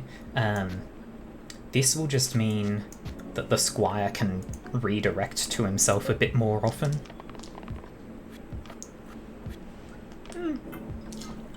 You're right that it could have been good on the Fiend. Oh my god, this is so much. Okay. What do I do here? Let's see. Lots of mana. Now that does put him in danger, but that's... I'll find a way out of it. Let's see. Pray for the 2 damage... Oh, wait, no. Wait. This is the Whirl, not the Ranger. So I think...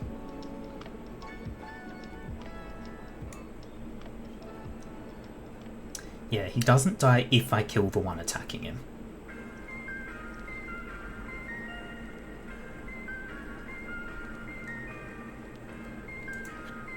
Well, there are two attacking him, so I'd have to kill both of them. Okay, if I went all in on mana right now, I would deal 4 damage to each of them. And 4 damage to each of me. If I take... Okay, so the Whale can kill one, the Squire can kill another. If I roll any mana on the healer, that's lethal to all of them. Greed. No. Okay. But that can heal that guy. And then burn. Burn is single use. Oh my god, it's a cooldown.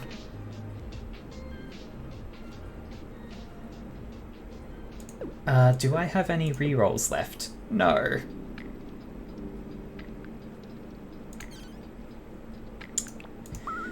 Okay, okay, that makes things a bit more complicated. That's 3-4 damage, so I cannot kill unless I use a burst. I need to kill one of the top 2, so I think I go for the one that's dealing 2.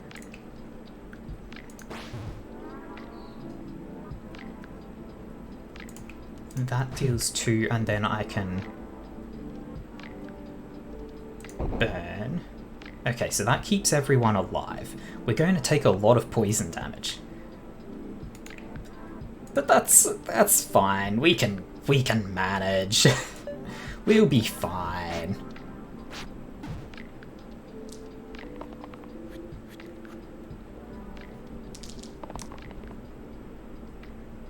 Yes, deal damage and heal yourself. Thank you very much. I think I take the mana this turn. I don't need to... Like, the heal on the healer would be nice, or on the fiend, but I don't need to greed that. Oops. Ranger is good, you say. 1 damage to each.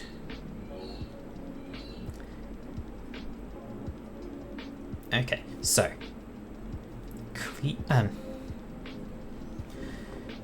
1 damage to each means I can drop all of them to 3. Burn will drop all of them to 2. That would kill 2 of them. And then I think I have the mana for a burst as well, so I think I can get 3 kills. Oops, that's not... block on here first, thank you very much. Burn. Kill. Kill. Burst. Oh yeah, Fiend First would have healed him as well. That would have been... that would have been a way to do it. Yeah, Burn... I don't know if it's OP, but it is very effective, if it's used well. I don't trust myself to use it well. I don't know if I like Knight. Steel on the Knight, it seems really redundant to me, right? Because when the hell is it going to be buffed by its own, by defense, right? It's going to get one from the shield. Yeah, it buffs these by 1 each turn. I guess that is pretty good. It's not like the Herbalist is going to be amazing.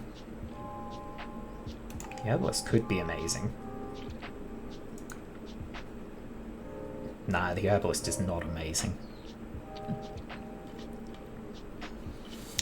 Yeah, nice. You get this, you get this. Thank you very much. Have a good day. The Whirl is going to be nice here as well, because its Cleave Shield counteracts the Bell's attack. But I think I might just want to nuke instead. I don't want the Exert on the Knight.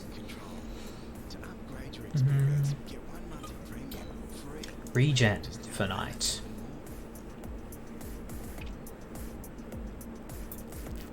Oh, yeah, you're right. The Fiend might die a lot. That could be valuable. Let's see. I think I just want to go all in on damage for this turn, but not with that. Screw it, I'm not going to be too greedy. Regen on the Fiend could be good, yeah. Big block on Fiend. Regen on Fiend. Fiend first. Fiend first. Big block on Fiend, regen on Fiend. Hit both of them. And I think I focus the Fanatic, because that deals a massive amount of damage, and I just want them gone.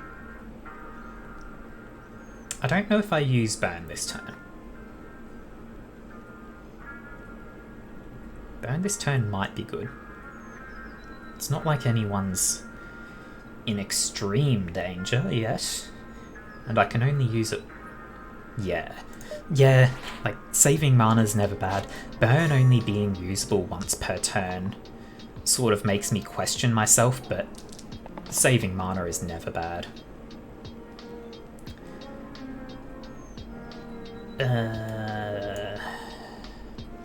Okay. How do I get rid of this Fanatic? I don't want to use this yet, because the Fiend's only down 1. Yeah, I want block on the Knight.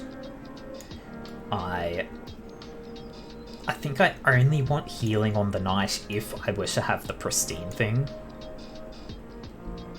Nah, yeah, might as well take it though. Yeah, I want the mana from the Fiend, I want the block from the Knight, I want ideally 3 damage from the Whirl and maybe 2 from the... Like, if I'm lucky, I'll be able to roll the damage, the 2 damage on the Whirl. That's nice, that's nice. I was not lucky. Big hit, big shield, big heal. Burst. I could kill the Fanatic with the burst. If I use burst twice, that kills the Fanatic. Or if I use burst once and burn.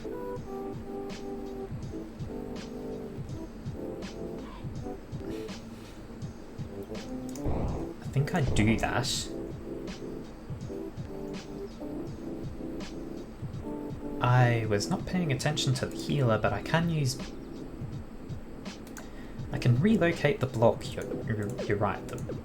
The Knight should be able to... Almost messed up the ordering on that. The Knight can survive that and then block on the healer. And that's better than using the mana to burst and shield her. I've been lucky in this fight to not have it summon any imps.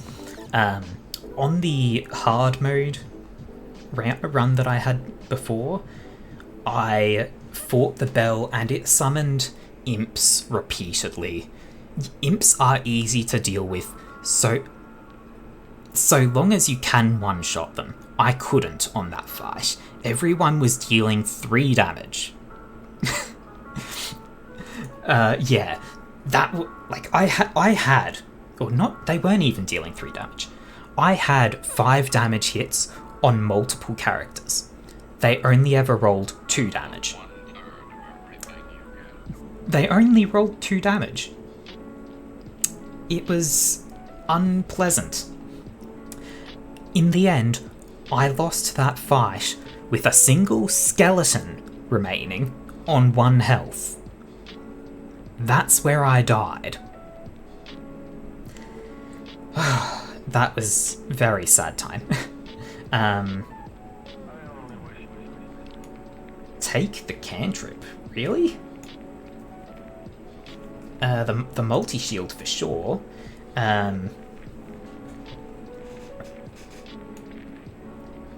Yeah, I guess because of the self-damage, the other mana options have its difficult. So this way I can multi-shield to save the healer and burst to save the fiend if needed. Yeah, and then I just go for damage. Healing on the fiend. Stab the bell. Block there. Heal the fiend. Gain the mana. I don't... I'll mend the fiend.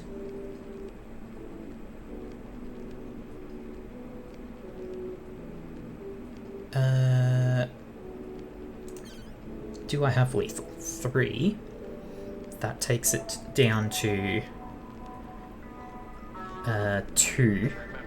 Oh yeah, it'll kill itself so long as I make sure nobody dies. There we go, that's lethal. Yeah, definitely make sure I keep the fiend alive, yes. Yeah, that's lethal. Okay, and that's the first time I've beaten the bell.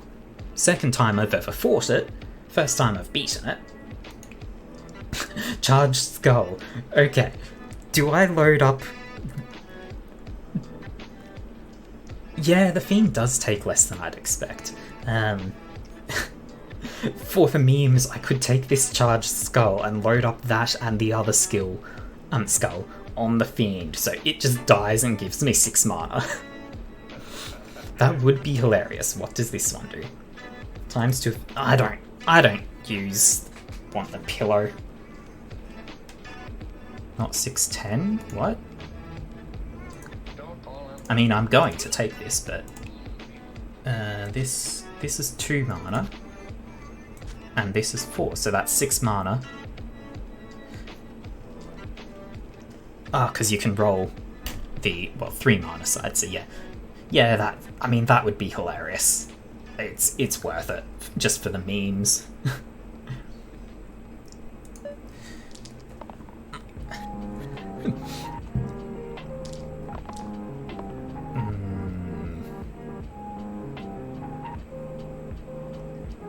Okay, take the Pristine Shield, put that on the healer, take the Engage attack.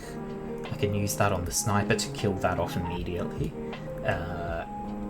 You just take the mana. I don't think either of you do your thing. Do these.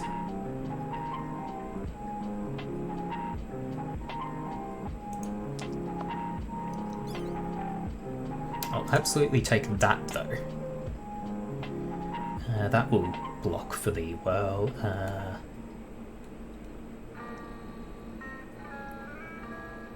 Yeah, I think I take this.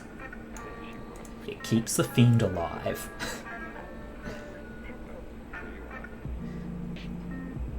Yeah, like, might as well keep it alive and let it kill itself next time. So kill the sniper. Snipers are unpleasant. And then just nuke this fanatic as much as I can. The fiend isn't even taking damage anymore. Do I block for the whirl? I might as well. I've got excess mana, right? It's that or I burn. Like, it's...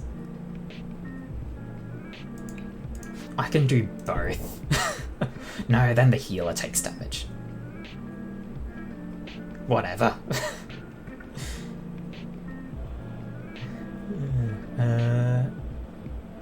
Like, I'm just going to be... I'm not going to think too deeply about that. This is fine. That fanatic's dead if I hit him.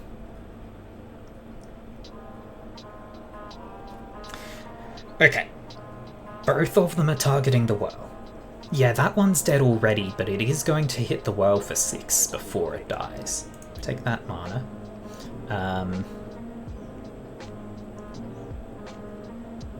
This can kill that one. I won't have defense next turn. but I think I'll be able to manage even without. That's only 1, so I don't want that. 2 damage is as good as you get. Sucks. So kill that fanatic. Hit you, burst you, and now you're dead. And the fiend just doesn't die.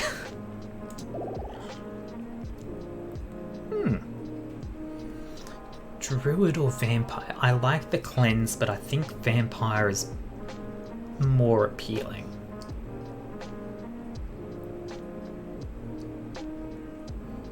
Yeah. Like the vampire is real nice. Especially with infuse. Druid spell is good with... Oh. Yeah. If I've got 4 mana available, I can... Yeah. I do think that I like the vampire more, though. I cannot put this back on the vampire. I don't want to erase their big heal. So I think I just leave it off. Still no need to make anything ranged. Yeah, okay. Into the fight.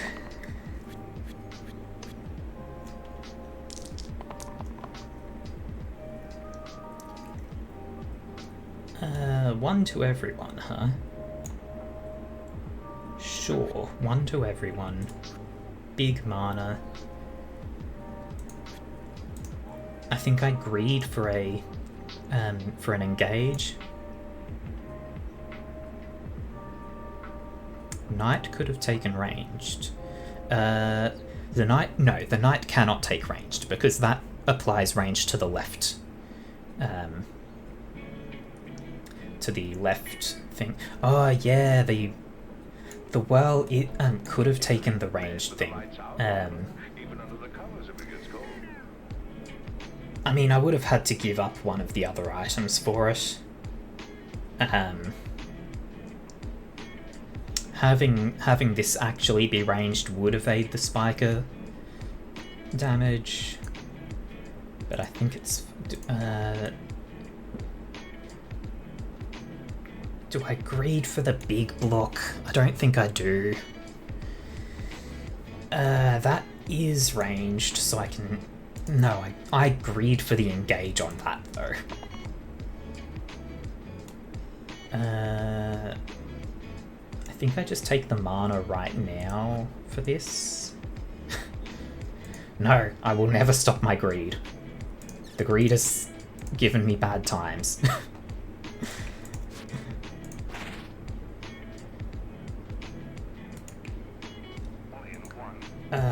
Let's see. I've got 3 excess mana.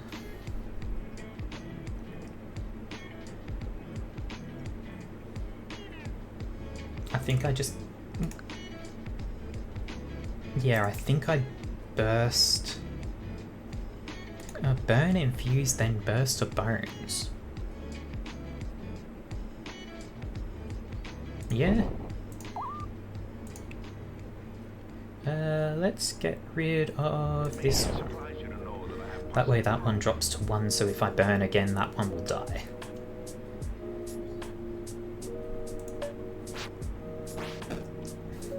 It also means that the vampire doesn't take much damage.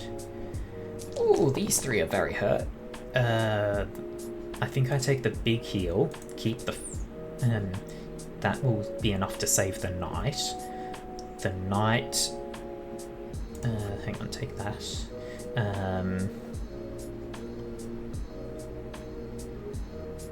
Take that.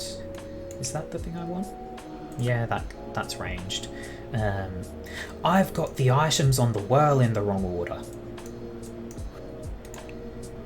I should be adding the ranged before the ranged attacks before the defense on attacks. Yeah, so heal the knight, try to get the defense on the knight. from the knight for the... And the fiend can just kill itself, I think.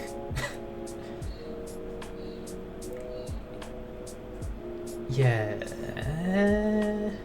I mean, the fiend dies regardless.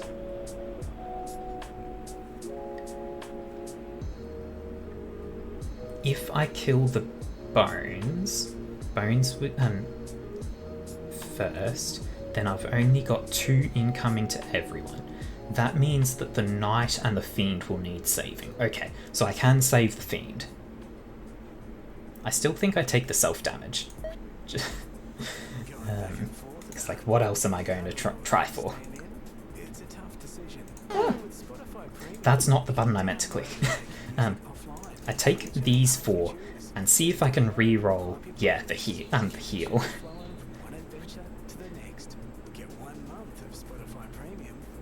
Greed. The greed has failed me. Kill that bones. Block for the fiend, heal for the knight. Yeah, keeping the fiend alive is still better. Like if they don't die, then that's good news. 4 block keeps the fiend alive.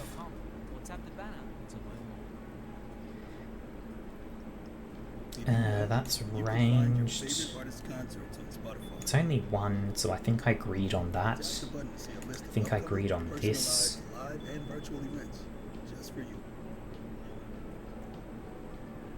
Hmm?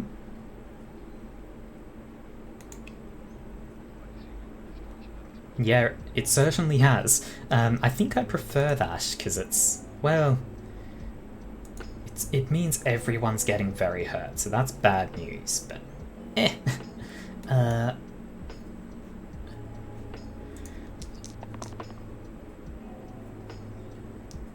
Look, okay, I don't think I saved the fiend this time.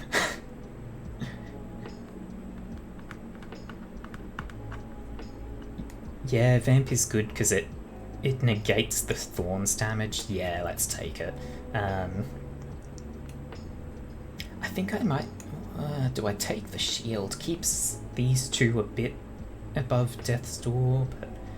Yeah, I can save him. I just don't know if it's worth it. I might as well.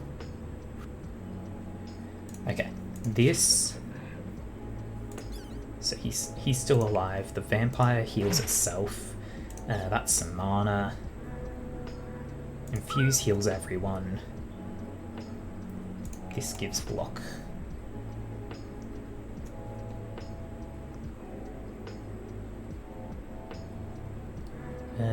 Yeah, that keeps everyone in a good position.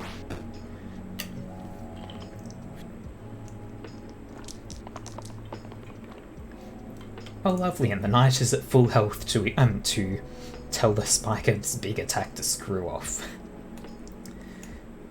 I don't think I take any of these.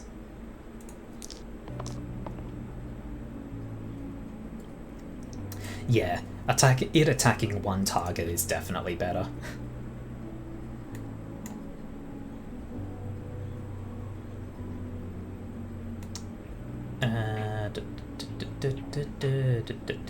It's got 5. I've got 2 that can make 4, so that's 4 damage. That's another 2. Okay, that's lethal. Boop, boop, boop. There we go. Didn't even need to defend against that. Simplicity or Heart of Light. Simplicity can be really good on certain characters. I don't have any of those characters. Is Heart of Light any good? It might be. Heart of Light on the Ranger instead of Powdered Mana. Hard on Vamp is OMG, huh? Yeah, it replaces a 5 with 2 3s. That is real good. Yeah, sure. There it is. This, and swap the order on these as well, so that the Whirl's ranged attacks. Yeah, cleanse is big for getting rid of that, the poison threat.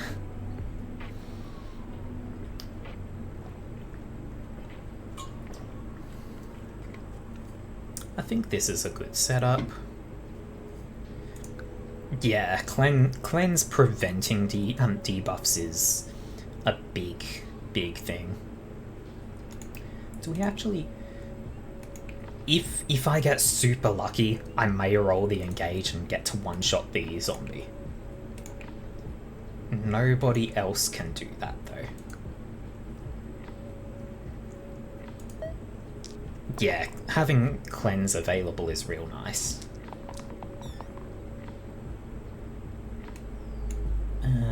Speaking of, yeah, receiving poison, I will want to negate that.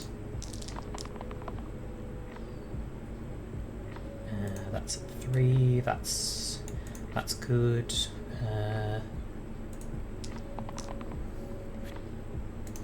There goes the zombie. Oh, I love it.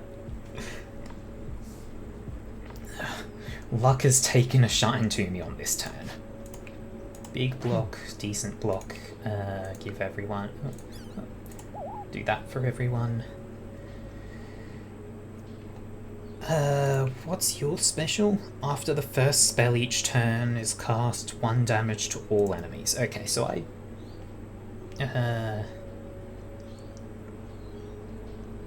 do I actually... I don't think I worry about that and I just burst anyway.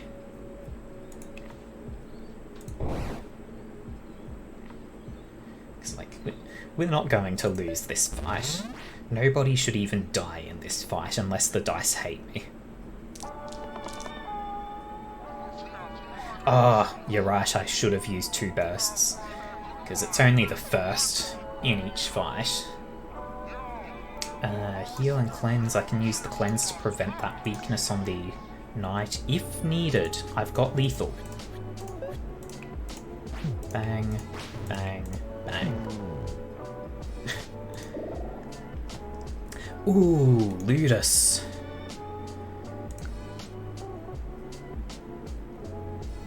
Oh, Ludus or Sorcerer. I think I stick to the Fiend and go for Ludus. I lose the range on the Ranger, but Ludus is just huge, right? Okay, so...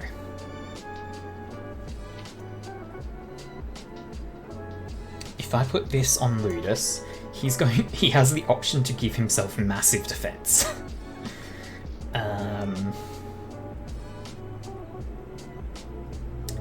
This on Ludus makes the leftmost attack ranged. Might as well put this on Whirl so that his blank does something.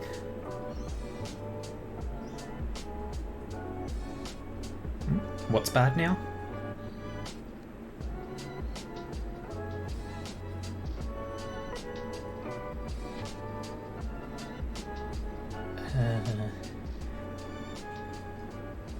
Oh yeah, absolutely. I never settle for a 1 mana face. That's just so that if my last reroll lands on it, it's something rather than nothing. Because I don't have anything that changes blank faces right now. So 1 mana is just a flat increase. Yeah, I suppose. If I have the kill with 1 mana, I will have the kill with these faces as well. And I'll notice that more easily than the mana.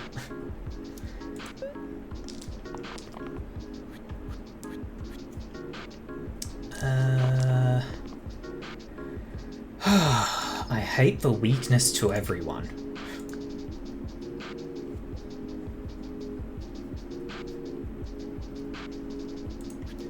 For block I take. Could be Hexia, which would kill you. I assume Hexia is something that has thorns. Actually, is Hexia the final boss on the 20th floor? I can't remember. Okay. I think I've fought Hexia before as the 20th floor boss, but I can't remember. 4 is good, but I could greed. No, 4 kills the bones, that's worth.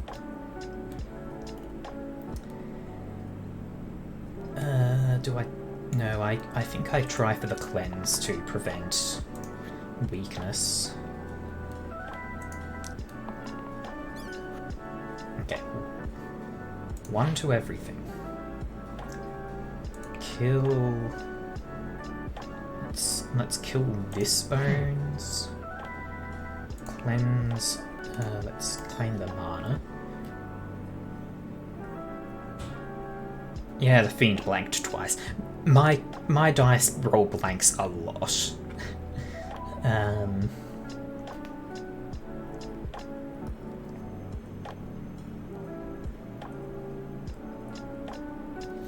Yeah, always kill stuff first. It's that's what I'm considering now. Do I use burst to kill this bones? I think I might, because then I can just use the block on here, and that means we're only taking a chip bit of damage, and I want to use the cleanse to preserve probably Ludus. No, Ludus rolls real high. I want to use it on someone who rolls mediocre. Because, like, if...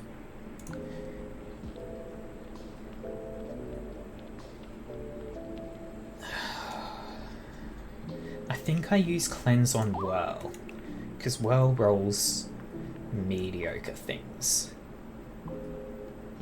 And that just makes sure they do, and they still do something.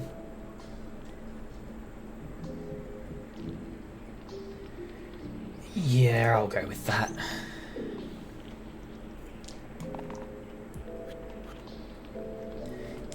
It's the weaken again. Ah! Ha! Why? Seriously, Ludus, you're rolling terribly. Yeah, that's the best Fiend can do. See if you two can, or 3 rather, can give anything better. You're not giving anything better. Wow, you guys suck. Okay, so this can kill the bones.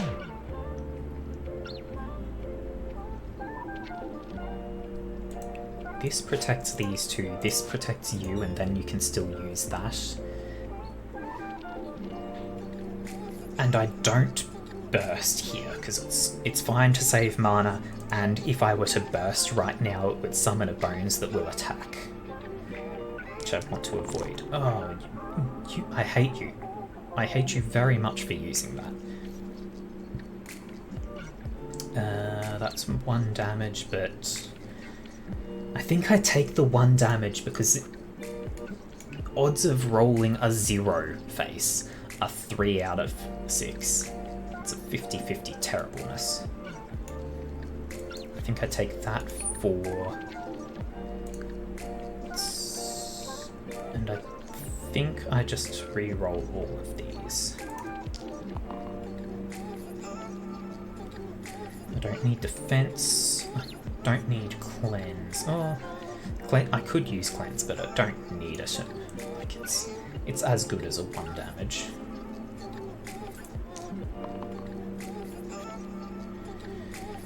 Well then, hit, kill that bones instantly. That's nice. Do I burn? I don't think I'd bother.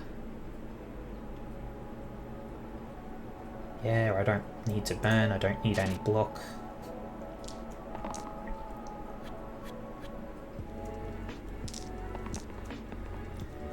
Okay, let's see. That's a big hit. That prevents weakness. I can kill both bones. So that will prevent most damage. The 1 block cleave will prevent more, and That's probably as good as you're doing because I don't want you exhausted.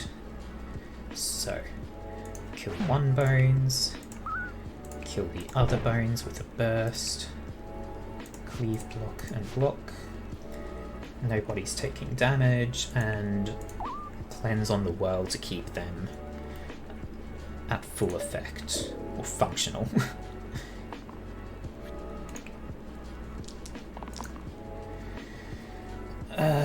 Let's see, that's a 0, that's a 1. Cleave 1 block is good. I think I reroll the rest of this. A 3 hit is good.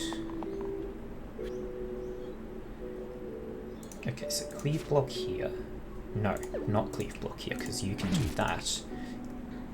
Cleave block here. Block on the whirl, gain the 1 mana. Save that for when you're not weakened and when you're hurt.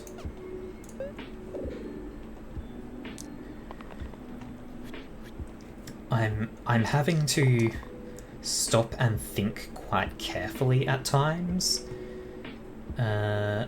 This kills that bones. That's my priority, I think. I can accept the bit of damage from the Lich. It's only 1 to each person, that's nothing really.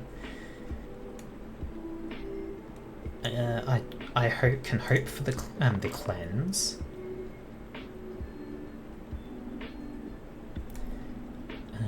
That's... no need to apologise about being absent for a bit, Cappuccino. It's unfortunate that your PC died, that's problems. Yeah, I'll stick with that. I've got lethal on the bones, but I think I take this anyway, just for a bit more damage. And I mean, I might as well take this, I guess.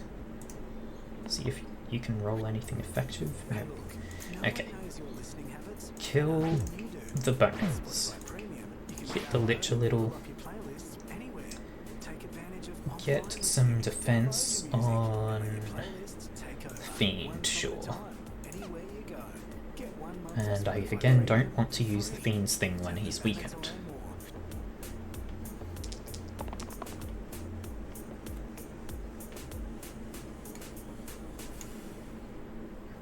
Okay, cleanse, no need for defense. No need for defense. That's the best mana gain I've got available. If I can get... this is bad turn. Well, let's make sure they don't get a third skeleton, I guess. Yeah, just heal the Fiend up, I guess.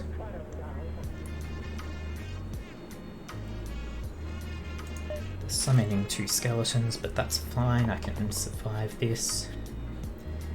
If I'm lucky, I can deal 5 damage this turn. There it is, there's 5 damage. I can kill the Lich outright.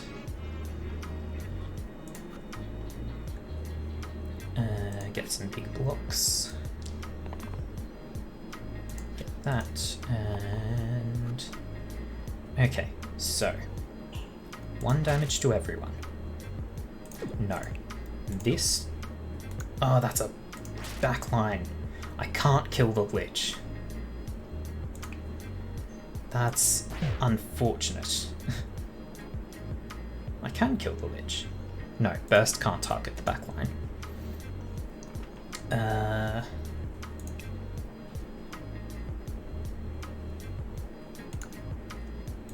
I can do this, though. And I might as well kill that bones. Oh, I can kill the Lich, okay. I found lethal by accident.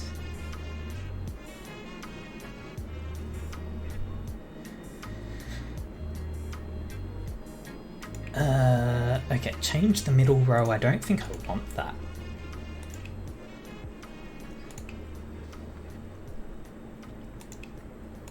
Yeah, I don't think there's anyone who particularly benefits from that. The Wand of Grips is also pretty pathetic. I think I just take a random tier 6 item. Good on the Fiend. Yeah, but then I have to ditch the skulls, and the skulls are memes.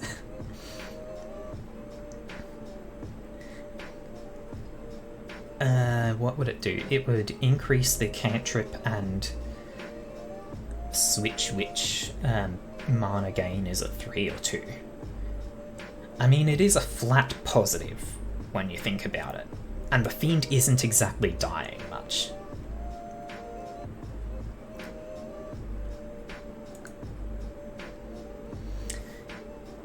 Do I go for a flat positive effect, or do I stick with memes?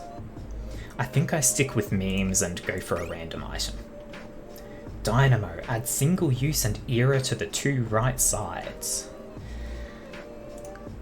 When the hell do I ever use that? What do I do with this? I don't think I use it. Like, what the hell what am I doing with that? It's nothing good. Like, era is, or era, whatever it is, however it's pronounced, it's good, but the single use means you just build up for a long time and then use the things, but why? Okay. A 5 is lethal on a null. 4 keeps the Fiend alive. 1 keep if I got the 1 to everyone, that would be good. If I get the 2 ranged, I can hit a sniper and use burn if I get some mana. The Fiend is going to die, I think. I could save the Fiend. I could do it.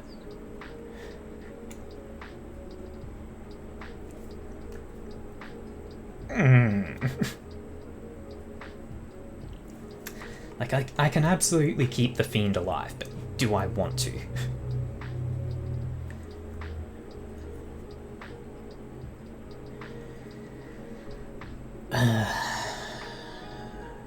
I've got a kill on a null. That means the vampire's fine. Or probably the knight. No, the knight I can leave to take a hit. The vampire I think I protect. Or the whirl. One of those two is dead. I think I might let the Fiend die.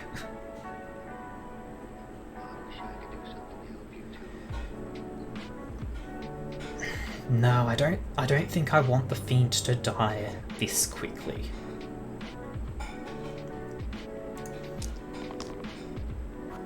Oh, this is unfortunate. Okay, kill the one targeting the whirl, and the vampire can get self-healing. Do that. Block on the Fiend. Get 2 damage on... Sure, the lower null.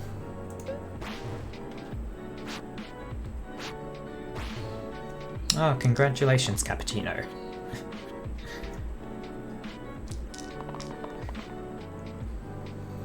There's 2 ranged. If I can get a mana, that means I can kill one of the snipers, which I can do with this. 4 damage kills a null. I think this is actually a good turn. Block on the knight, maybe used. Heal on the vampire.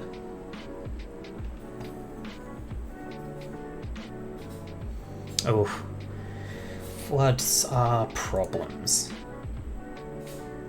So heal the Fiend, then gain the mana, then use a burn, and then shoot that one. Okay, so everyone's alive, kill that null, and block on the knight. Yeah, that's a good turn. Yeah, it's funny that the flooding's caused the internet to be slow. Like, I'd understand if it completely went out. I've got complete lethal here.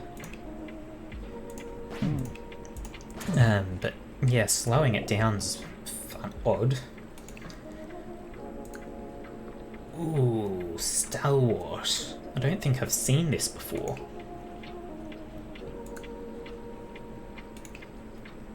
It replaces some good blocks, but it adds cleave. I'm going to think about this for a bit, but I do have to step away from my computer just for a couple of minutes. I will be right back. That and...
Okay, I am back.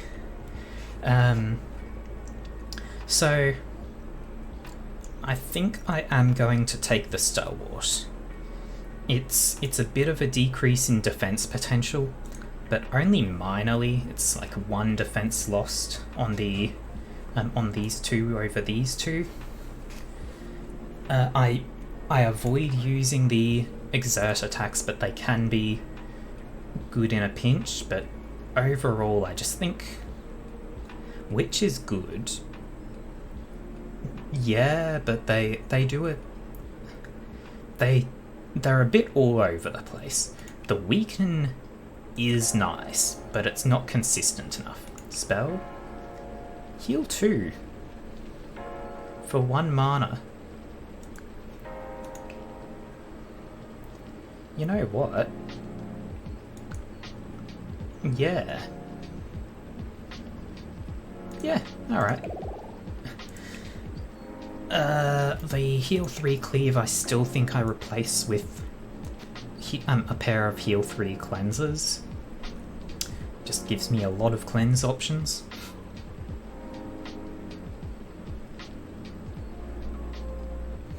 Not in this fight? Hang on, what's... Right, yeah, I really should consider things like that on a fight-by-fight basis. Yeah, okay. The cleave heal is definitely more valuable. Is there anyone whose things are... No, there's no one I'd want to replace with heals.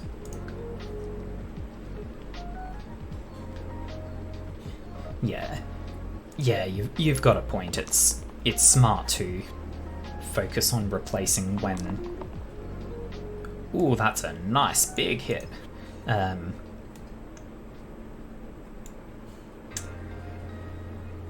Let's see, do I take... I think I take this to hit, to protect the knight.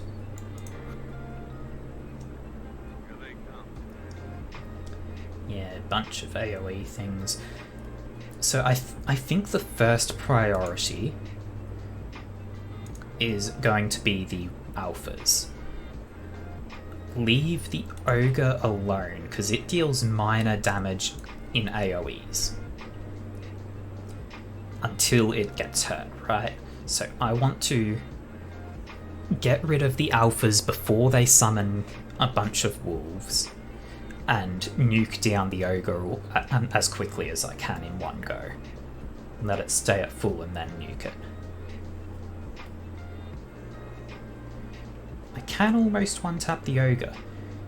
That's 6, and then I would just need 4, so that would be 1, and then I'd need 3. I don't think I've got any reasonable 3 output. So I think I still re-roll here. That's 3. I don't need the cleanse. You can weaken so the alphas don't summon. Oh, that's a real good point. I didn't get the weaken. Okay. I don't think I can get lethal though. Hang on, so how much damage have I got? 6, 9, 10, 11 if I use that. 12, 13, 14. I can technically kill this alpha before it does anything. It's a bit of a waste of this fiend's this face on the fiend's die, but it's worth it, I think. I just go ahead and yes, I have to use this because I can't burn twice, and then I can just burst and it dies. And keep the knight at full health, sure. Yeah, preventing a summon is absolutely worth it. Oh.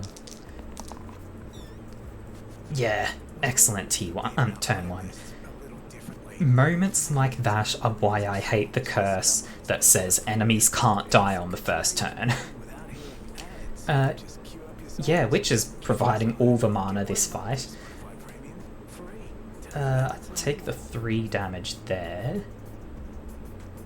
Hope the knight rolls a big block.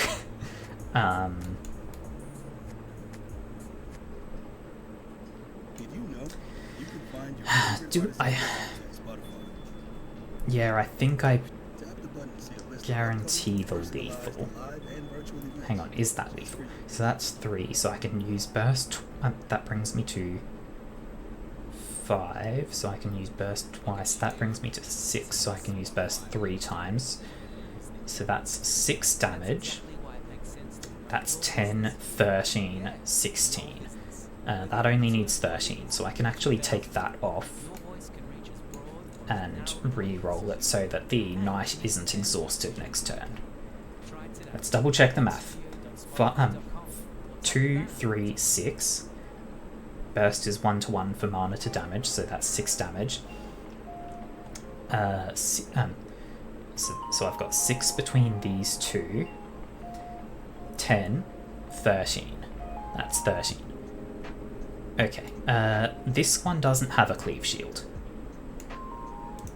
This does, but I don't know if it's worth it.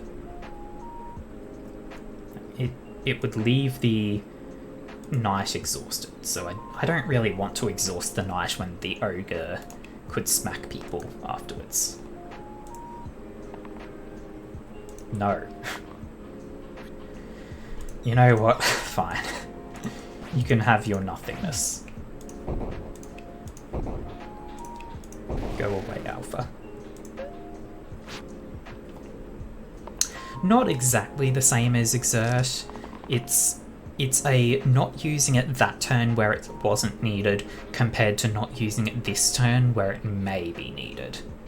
Plus it would have buffed up the ogre this turn. Oh, yeah, we weren't going to use it even if we rolled an exert, yeah. Yes, that's very much accurate. Okay, so I think I take... I don't think I get greedy. I think I just take the 2 damage there. I don't need big heals. Well, if I use this 3, I can then, yeah, definitely reroll Ludus. And the Knight. I think I reroll Witch as well, because I can take the 3, that drops Fiend to 1, and then I can salve. Right? So it's still a 2 mana swing for 1 damage. So I think I reroll and hope I can get damage on the Witch. And I did. Ludus wants to do nothing this turn.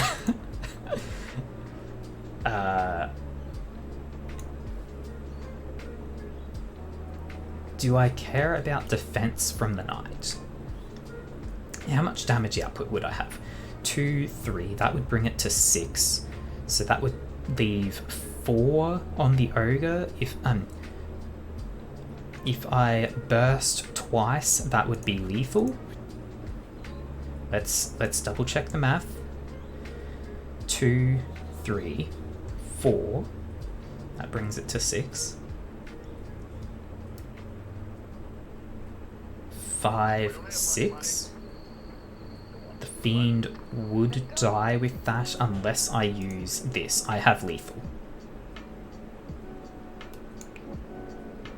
You know, you're right. Ludus always does more than that. Reroll. I think that's still enough.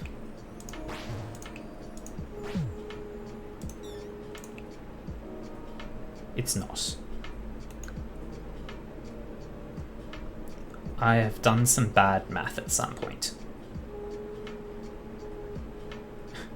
I was doing very bad math. Okay, so salve the Fiend.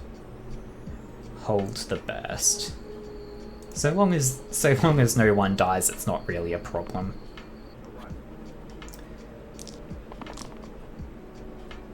I'll take the Ludus 4 and the Witch 1, and that's lethal. And then I'll just take these because... Oops. Bang, bang. Kill from the Witch. Lovely. Conduit. Replace the middle side with +2 mana duplicate. That doesn't seem great. Your sides cannot change. That can be nice in the future for petrification heavy things, but yeah, I think the random...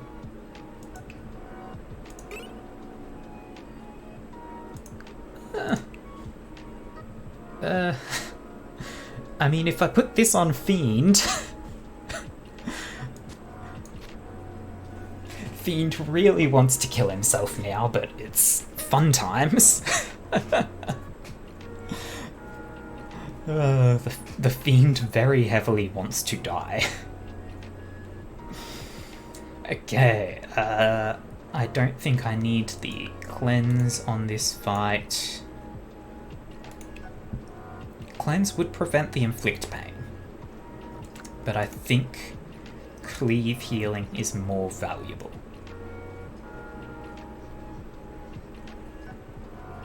Yeah, I think I go with that.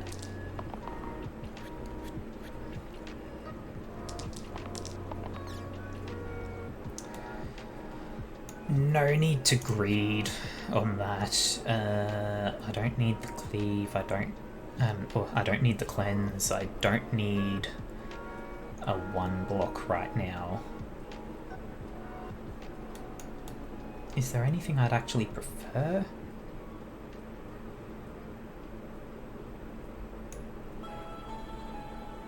Oh yeah, I should have put the skull on someone. Yeah, I think I roll all of these. If I'm lucky, I can get the 2 range, and that will be enough to kill one of the cores, probably that one. That's a big block. I love that. That's big mana and better than anything available right now.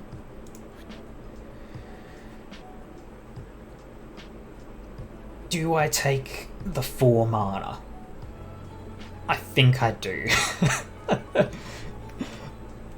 I think I do, and pray I can save Ludus some other way. Yeah, Salve, true. Salve makes worth.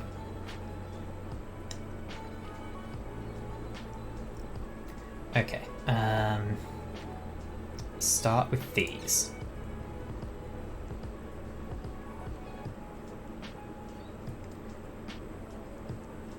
I think I put big block on Ludus.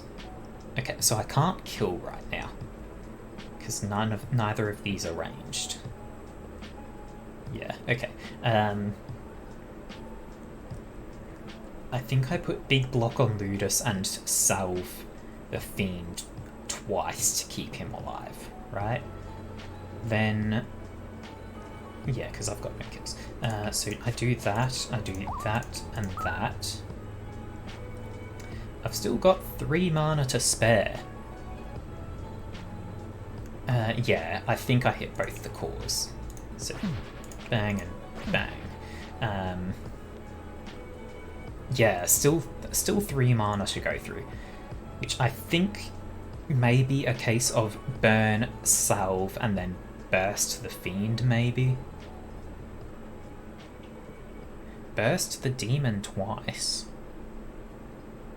Yeah, takes it down a fair bit.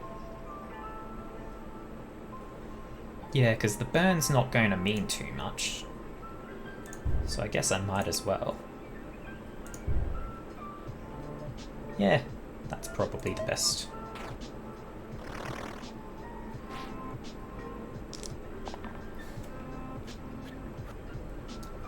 Oh, the Knight's taking some big hits.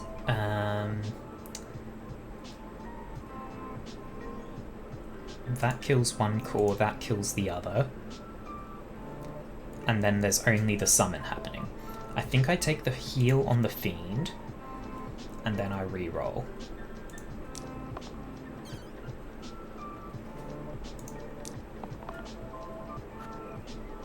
Okay, so kill one core, kill the other core.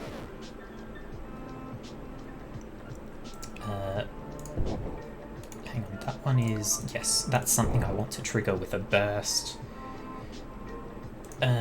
Heal the Fiend. No.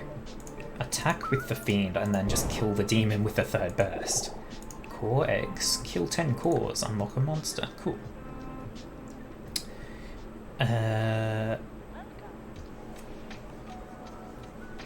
Now this is... What is this? Add self-heal and self-shield to the target's sides this turn.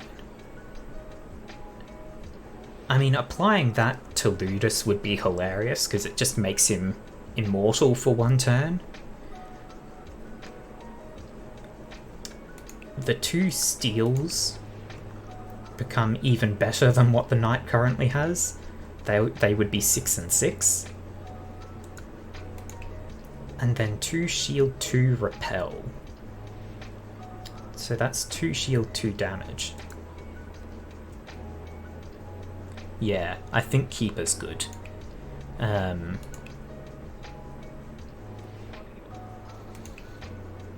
Yeah, I don't think Wanderer beats Whirl, so I take Keeper. This goes on Keeper. The skull should go on someone who may die, which... Sure, I guess on the Keeper. Yeah, which, yeah. Keeper's going to keep himself alive no matter what.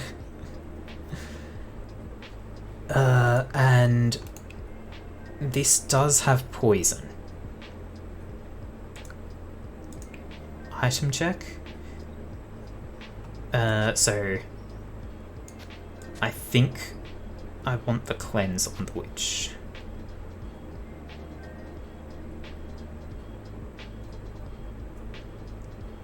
I could play real funny doors here, and the fan makes the rightmost 2 faces single use and era. which I don't like. But yeah, I think I stick with this. Like, it would be hilarious to have Whirl have the option to heal and cleanse, but and that would leave the Witch with the option to put it on Whirl. Yeah, okay. The fan on Whirl, huh?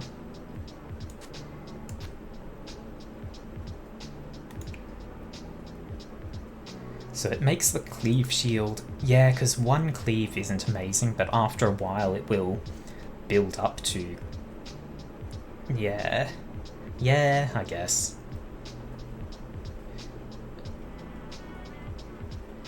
Yeah, you're right. I guess it is. Alright. I think this will do well. Oh yeah, put mana on the Fiend.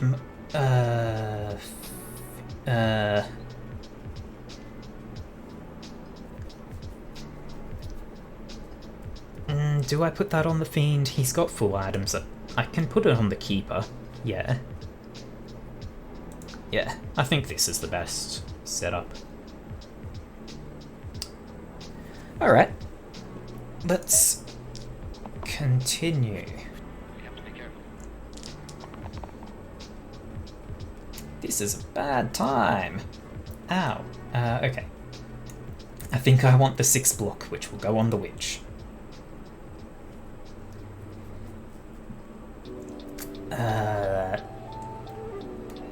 Yeah, I think I keep the Whirl, because I want to be able to chip away at the slate.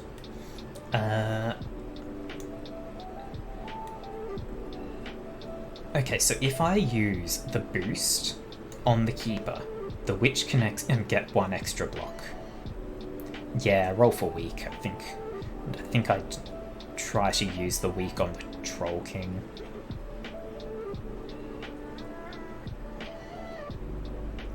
Yeah. That's a big hit. I can chunk the Troll King a bit with that.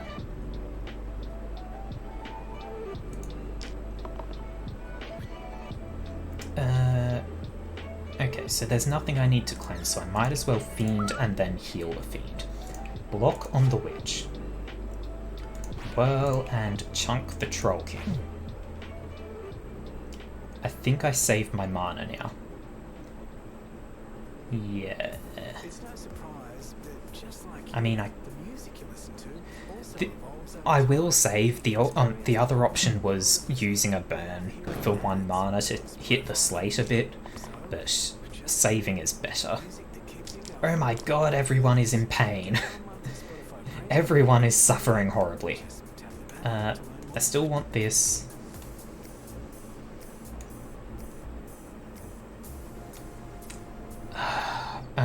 I think I want the...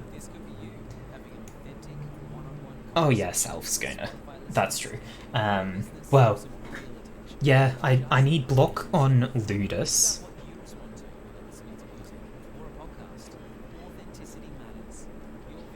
If I use this for the block on Ludus, it will also hurt Slate. But it won't be a huge block. I think that's fine though. So long as I can hurt Slate. Yeah, roll for the steal.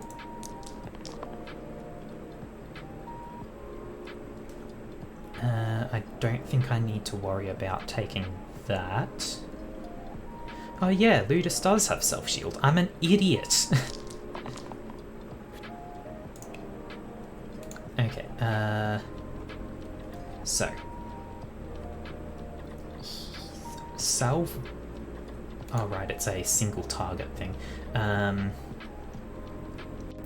Okay, Ludus hit... Okay, hang on. This first. Ludus hit... I think I'm going to have him hit Slate, because I just want that dead. If I salve the Fiend and then use this, it keeps the Fiend alive. Then I can salve the Witch and the Whirl. I can have the Keeper defend the witch. Yeah, burst the slate. I can actually burst the slate twice so he dies. And heal the fiend back to full.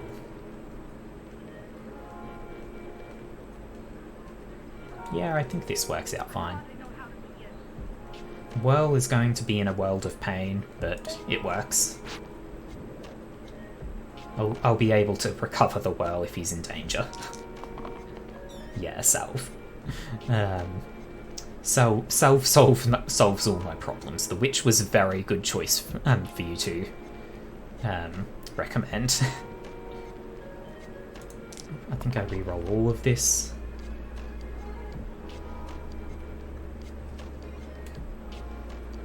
That's probably as... I mean, it's... I'm not likely to roll better than this. 1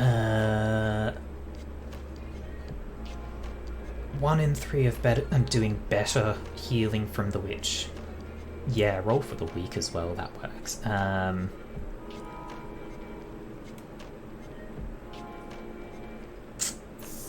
4 in 3 of doing... 4 in 6 of doing at least as good.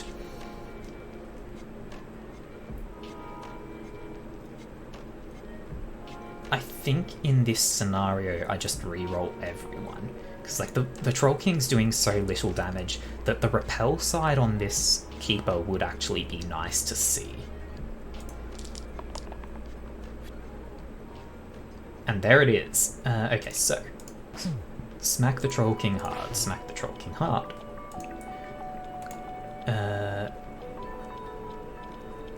Empower the Keeper, who can then protect the Whirl. Hurt the Fiend, salve the Fiend. Salve... Wait. Just kill the Troll King.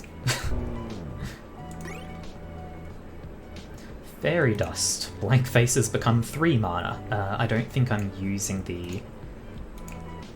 I'm technically using the mana, but I don't think it's important. Prism. Add Rainbow to the middle side. Bonus equal to the number of keywords on the side. That's got 1. That's got 1. That's got 1. That's got none, and that's got 1. So I don't know if it's going to do much, but it is hilarious.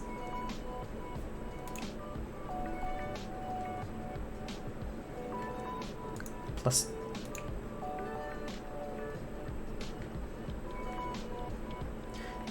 Oh, rainbow counts as a keyword in itself. Okay.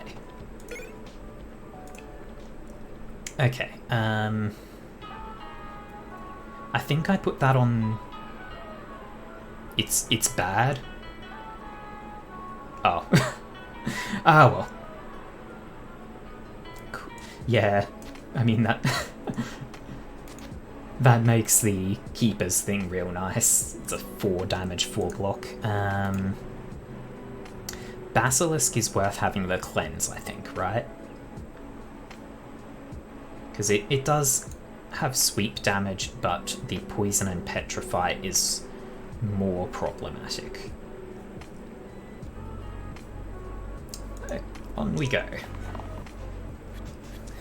Oh god. We've hit the time that I would normally end the stream, but I'm not going to. That's big. That's big. Right? Yeah, because I... Oh my god, the witch is in pain. The witch is hurting so much. Oh god.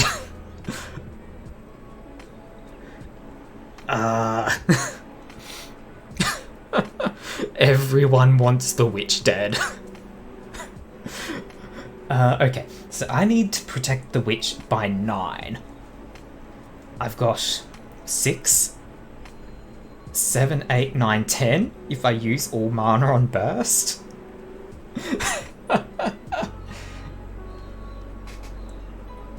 The fiend having 4.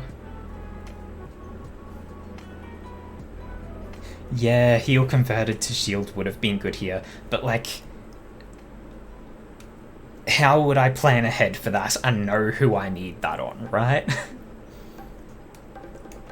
I think I re-roll all of these. That's a good one. That's a good one. That's not needed yet. Okay, so if I do that, and then this, and the witch survives. Let's kill this sniper and just shoot this sniper.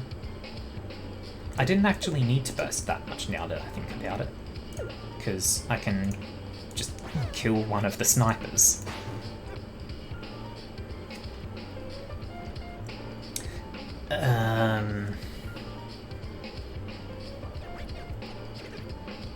And then I think I just say, oh, if I burn, I kill that other sniper. That's worth it. That's absolutely worth it. Heal the fiend a bit.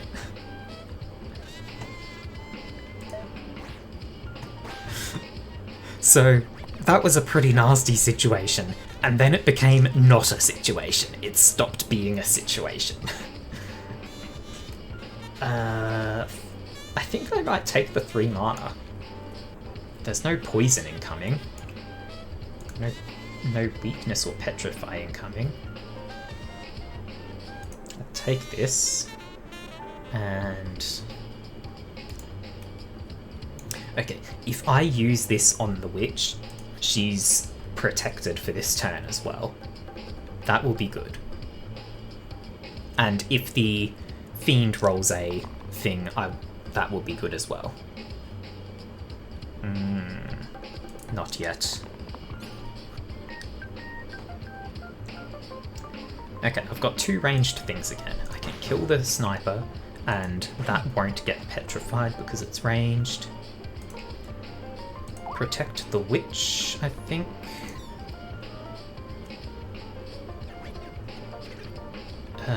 And then I've just got a bunch of mana, so I mean, it's time to explode the basilisk. Very much overkill. Warlock. The Warlock looks hilarious. The Warlock looks hilarious.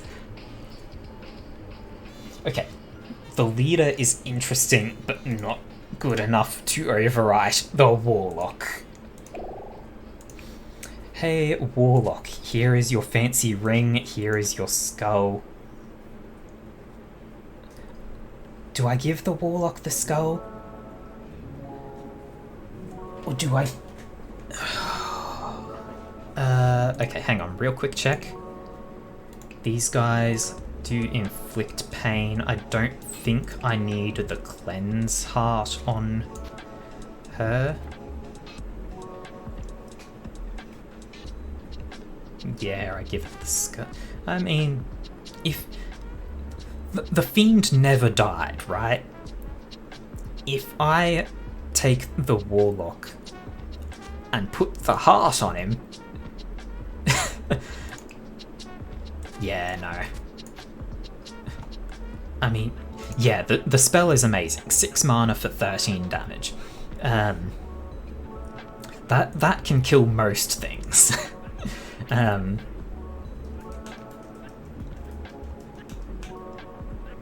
Yeah, I guess I might as well stick with this setup. Okay, so the Blaze spell won't matter if the Warlock dies, so the skull isn't highest priority. But if it does die, then that means I've got a lot of salve. That...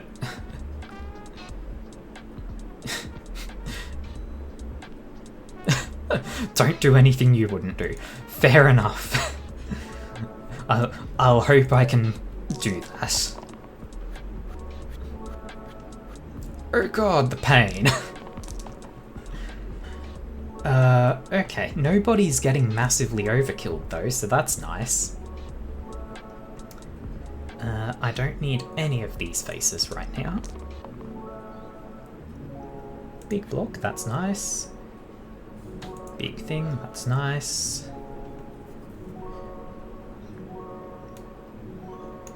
I think I just keep the one to everyone. Oof, okay, so.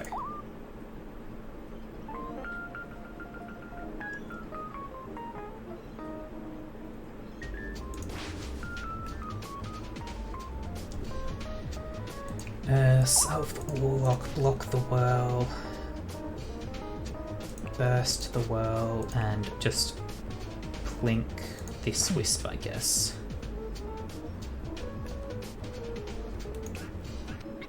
What is this? Inflict pain. Okay. Burst both wisps. I mean, okay, hang on. How do I get through this? This...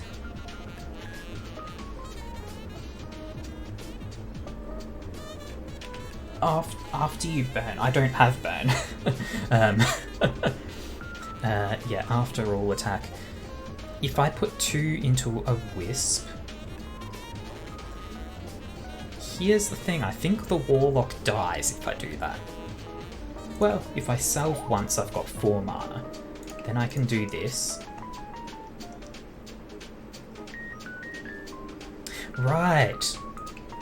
Wisps give a mana back, so that... I can only kill one of them, I think, right? So... yeah, I can only kill one wisp.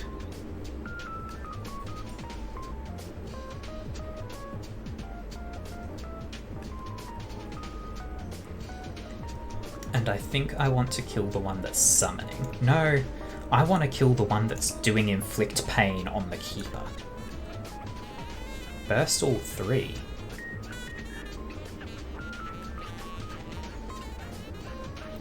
That's an option.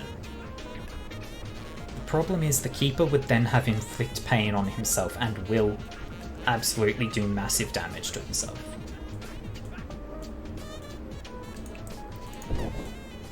Inflict pain is a nasty thing. Everyone's alive. Oops. Don't waste the die. Might as well hit someone.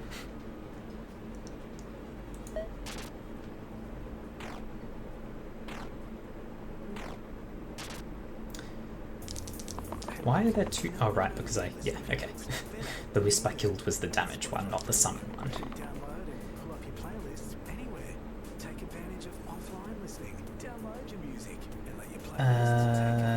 Okay.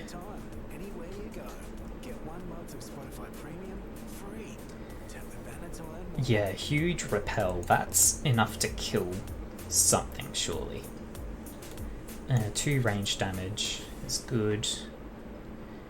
Yeah, I think the mana... Do I take the both the manas? So I would need... I think I'd take both the mana. Yeah. And that's about as good as that's getting. Well, yeah, okay. Doing otherwise would be great. Incredible greed.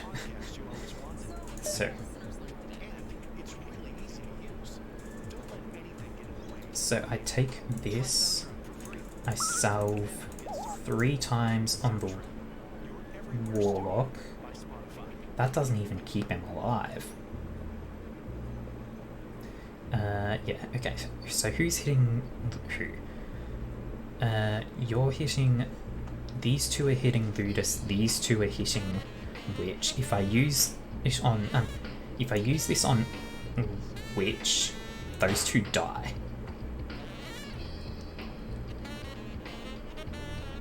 I can hit that one with Ludus and then shoot it to kill it. I can then use this. Okay, who's causing death? You're killing the Warlock, you're killing the Keeper.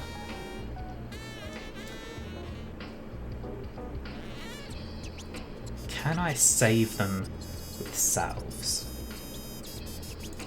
I don't think I can. Oh no, I can. Just barely. I think I got an achievement just then, but I didn't notice what. Okay.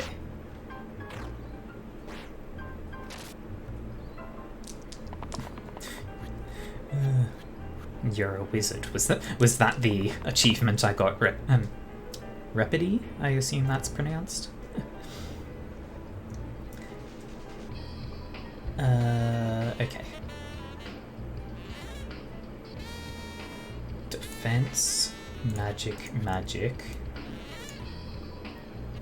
Do big murder.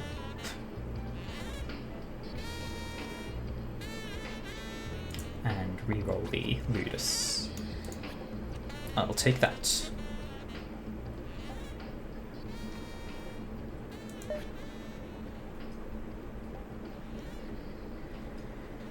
Okay, so if I take this...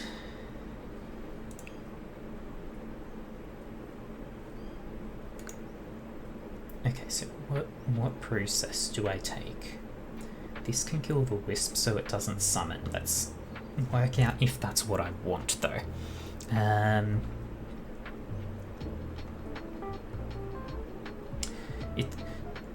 Yeah, lethal almost. I'm 1 damage off on both the cores, and I don't have ranged attacks, which is unfortunate.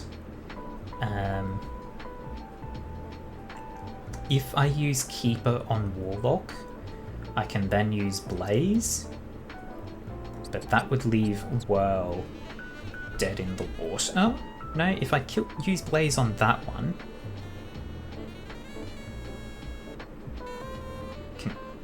Can easy kill both bones. Yes, I think so, actually. So, this kills one of them. This and a burst kills the other. That kills the wisp, and then that's just those 2 left, which means that they would... Yeah, use burst on the bones. Big hit the cores. Yeah, I guess that works, actually. So, let's smack and burst that one. Big hit that core, and then burst this bones twice to kill it. Salve here, salve here. That keeps everyone alive.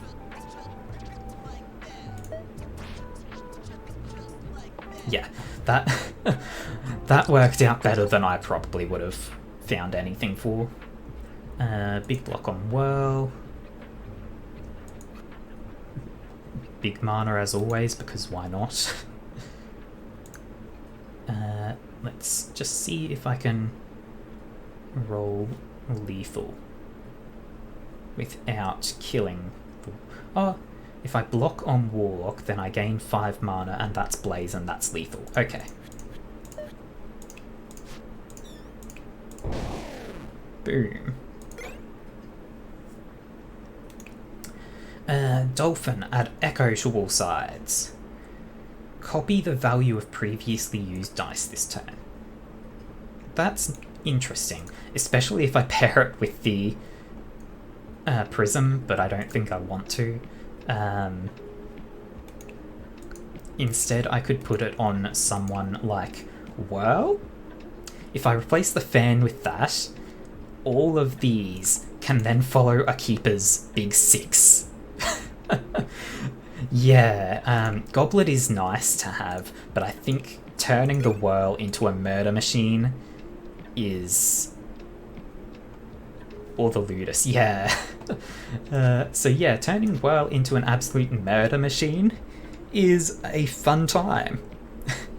Because if either of these two get a 6 and then Whirl happens to have hit everyone, everything dies. Okay, Hydras not so much. Hydras don't just die, and I don't think I've got a thing to do 5 quick hits unless I get just a bunch of mana and get the bursts out there. Yeah, 10 mana, or like I can get 2 hits from these two and then 3 bursts, which is 6 mana. I can pull it off. Oh my god. Oh god.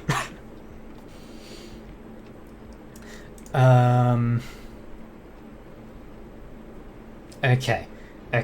We can fix this.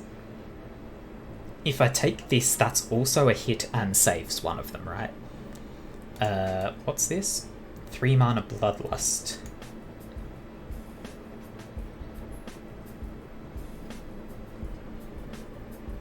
Take mana without pain.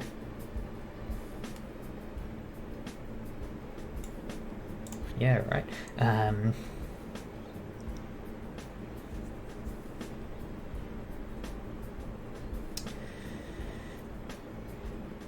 I think I re-roll both of these, because I want to get big number.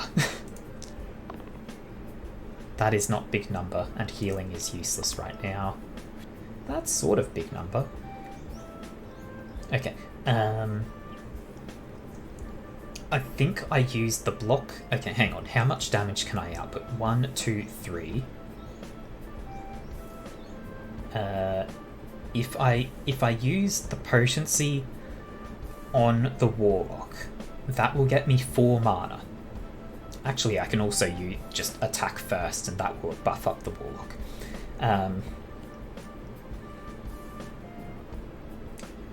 So I'm going to block on the Witch and hit and try to kill the Hydra that's attacking the Warlock. Yeah, I could get a Blaze. I don't know if 13 damage is what I need right now. Let's find out. So, block on the Witch. If I potency Ludus, that goes up to 6, and then that will be 6. Which is hilarious.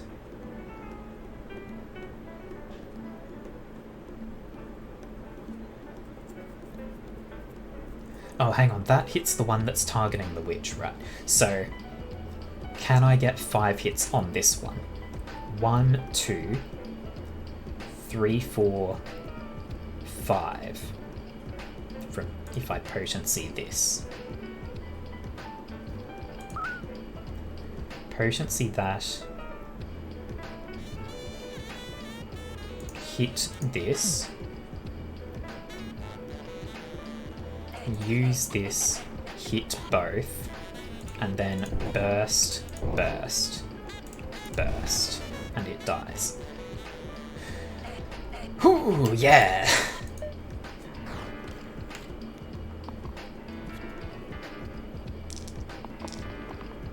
Why would I use the Blaze?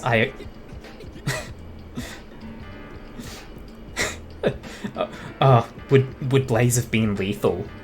Anyway, I was just thinking about the 5 hits to kill thing. I was not thinking ahead. Let's see. Take that. I think I take 3 mana on this. Hang on, how much damage am I doing? 3, 6. No, not 3. 6, 3. So that's 9. And burst. Okay, I've got lethal. So, boop, boop, boop, boop.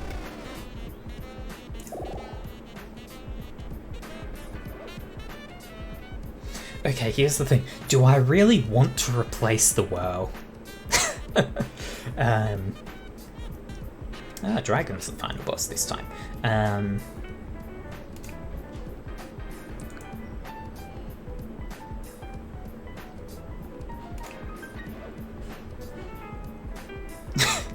Yeah, right? These are really just bad. Like, everyone else is going to be a level 3 character, but the Whirl stays. Skipping this.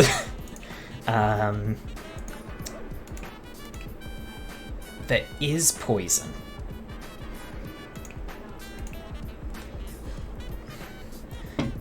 That's 15 damage heavy. There is poison, so I think... Okay, so I have to consider, am I going to want the cleanse or the thing for cleanse on... Oh yeah, yeah, I don't need the range on Nudus. That replaces a couple of weak hits with cleanses.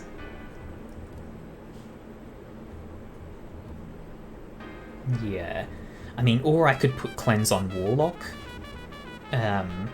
Just gets rid of some useless faces. But I think the skull just has to stay for memes. Like, I'll be clear, the Warlock has not died this run, I'm pretty sure. I don't think since I got the Fiend or the Warlock, they died. But the skull has to stay.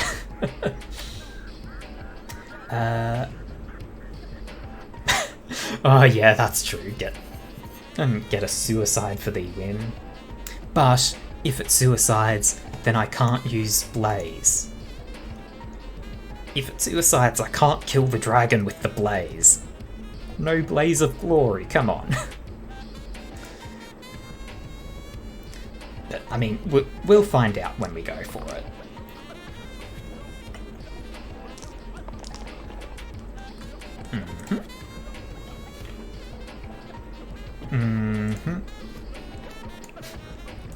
I want some cleanse immediately on this. This is nasty. Yes, thank you.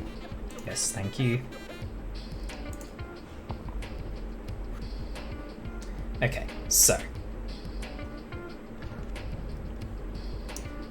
Ludus on the core, and then Whirl. That kills both of the ranged, of the backline enemies.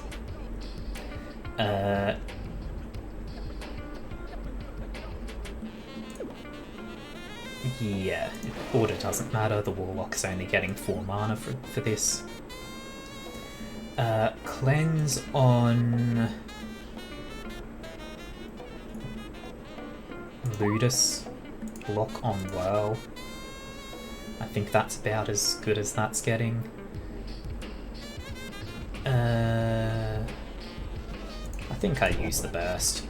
I was considering whether I wanted to let 1 mana just burn so that I'd have 3 to go to Blaze. Waste a salve. I'd rather waste 2 damage than that. Yeah, I can easily get 4 mana this turn. Next turn, right? So just how rude. Definitely take this.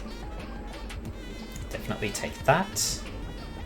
That's only a 4 damage hit.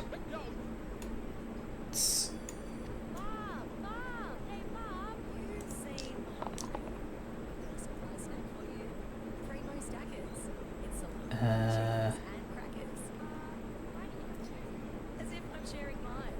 think I take the heal and cleanse and... Oh, fuck.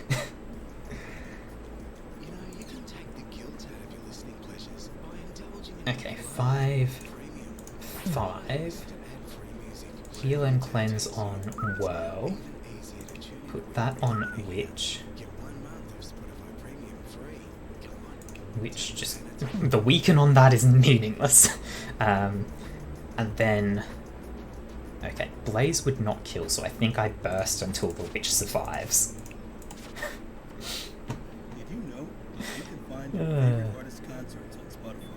So of course I'm going to save the Witch.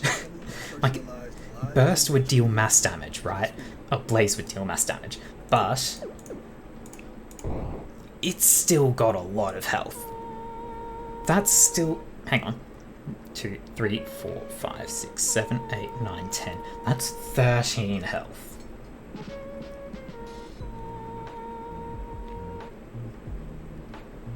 Yeah. Okay, yeah. You're right. So what I'm going to do I'm going to roll all the way back. Put this on the Warlock. So the Warlock doesn't take damage from that. Boom, boom, boom. And you get a little plinkin. So now the Warlock is actually in a state where if I roll that 5 mana... Oh hey, the Witch had the Sapphire Skull, I forgot about that. I just need 3 mana. Take that, take that.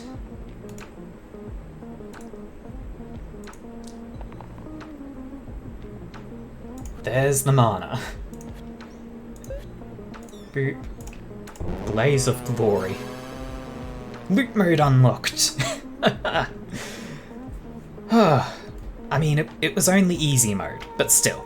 I've lost so many hard mode runs lately. I'm happy just to have any win.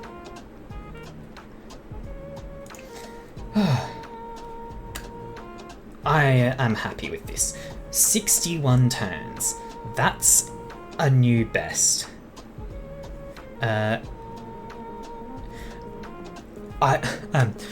Sorry, Rapide. I'm half an hour past my usual ending time, so I'm going to call quits with this run done. 2 hours on that run. Whoa!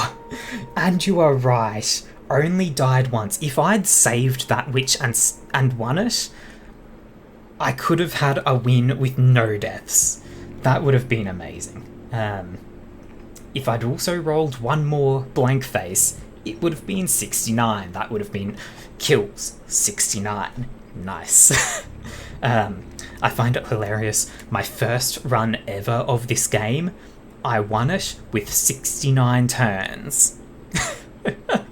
This game just loves the number 69. That's... okay. Instant mode and loot mode unlocked. Alright. So that's where I'm going to call it today. That was a great day, honestly.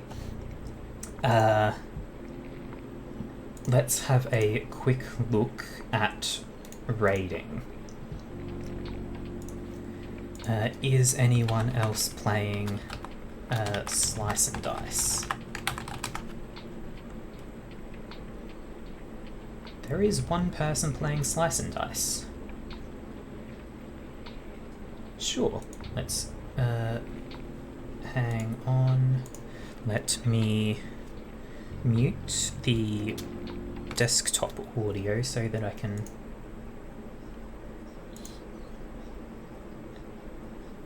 Okay, seems like they are...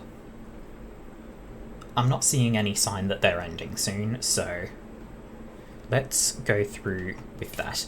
Yeah, yes.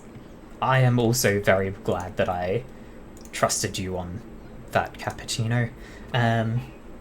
Okay, so wrapping up. Thank you all very much for being here with me today. It was absolutely amazing. I'm really glad I chose Slice and Dice to play this week.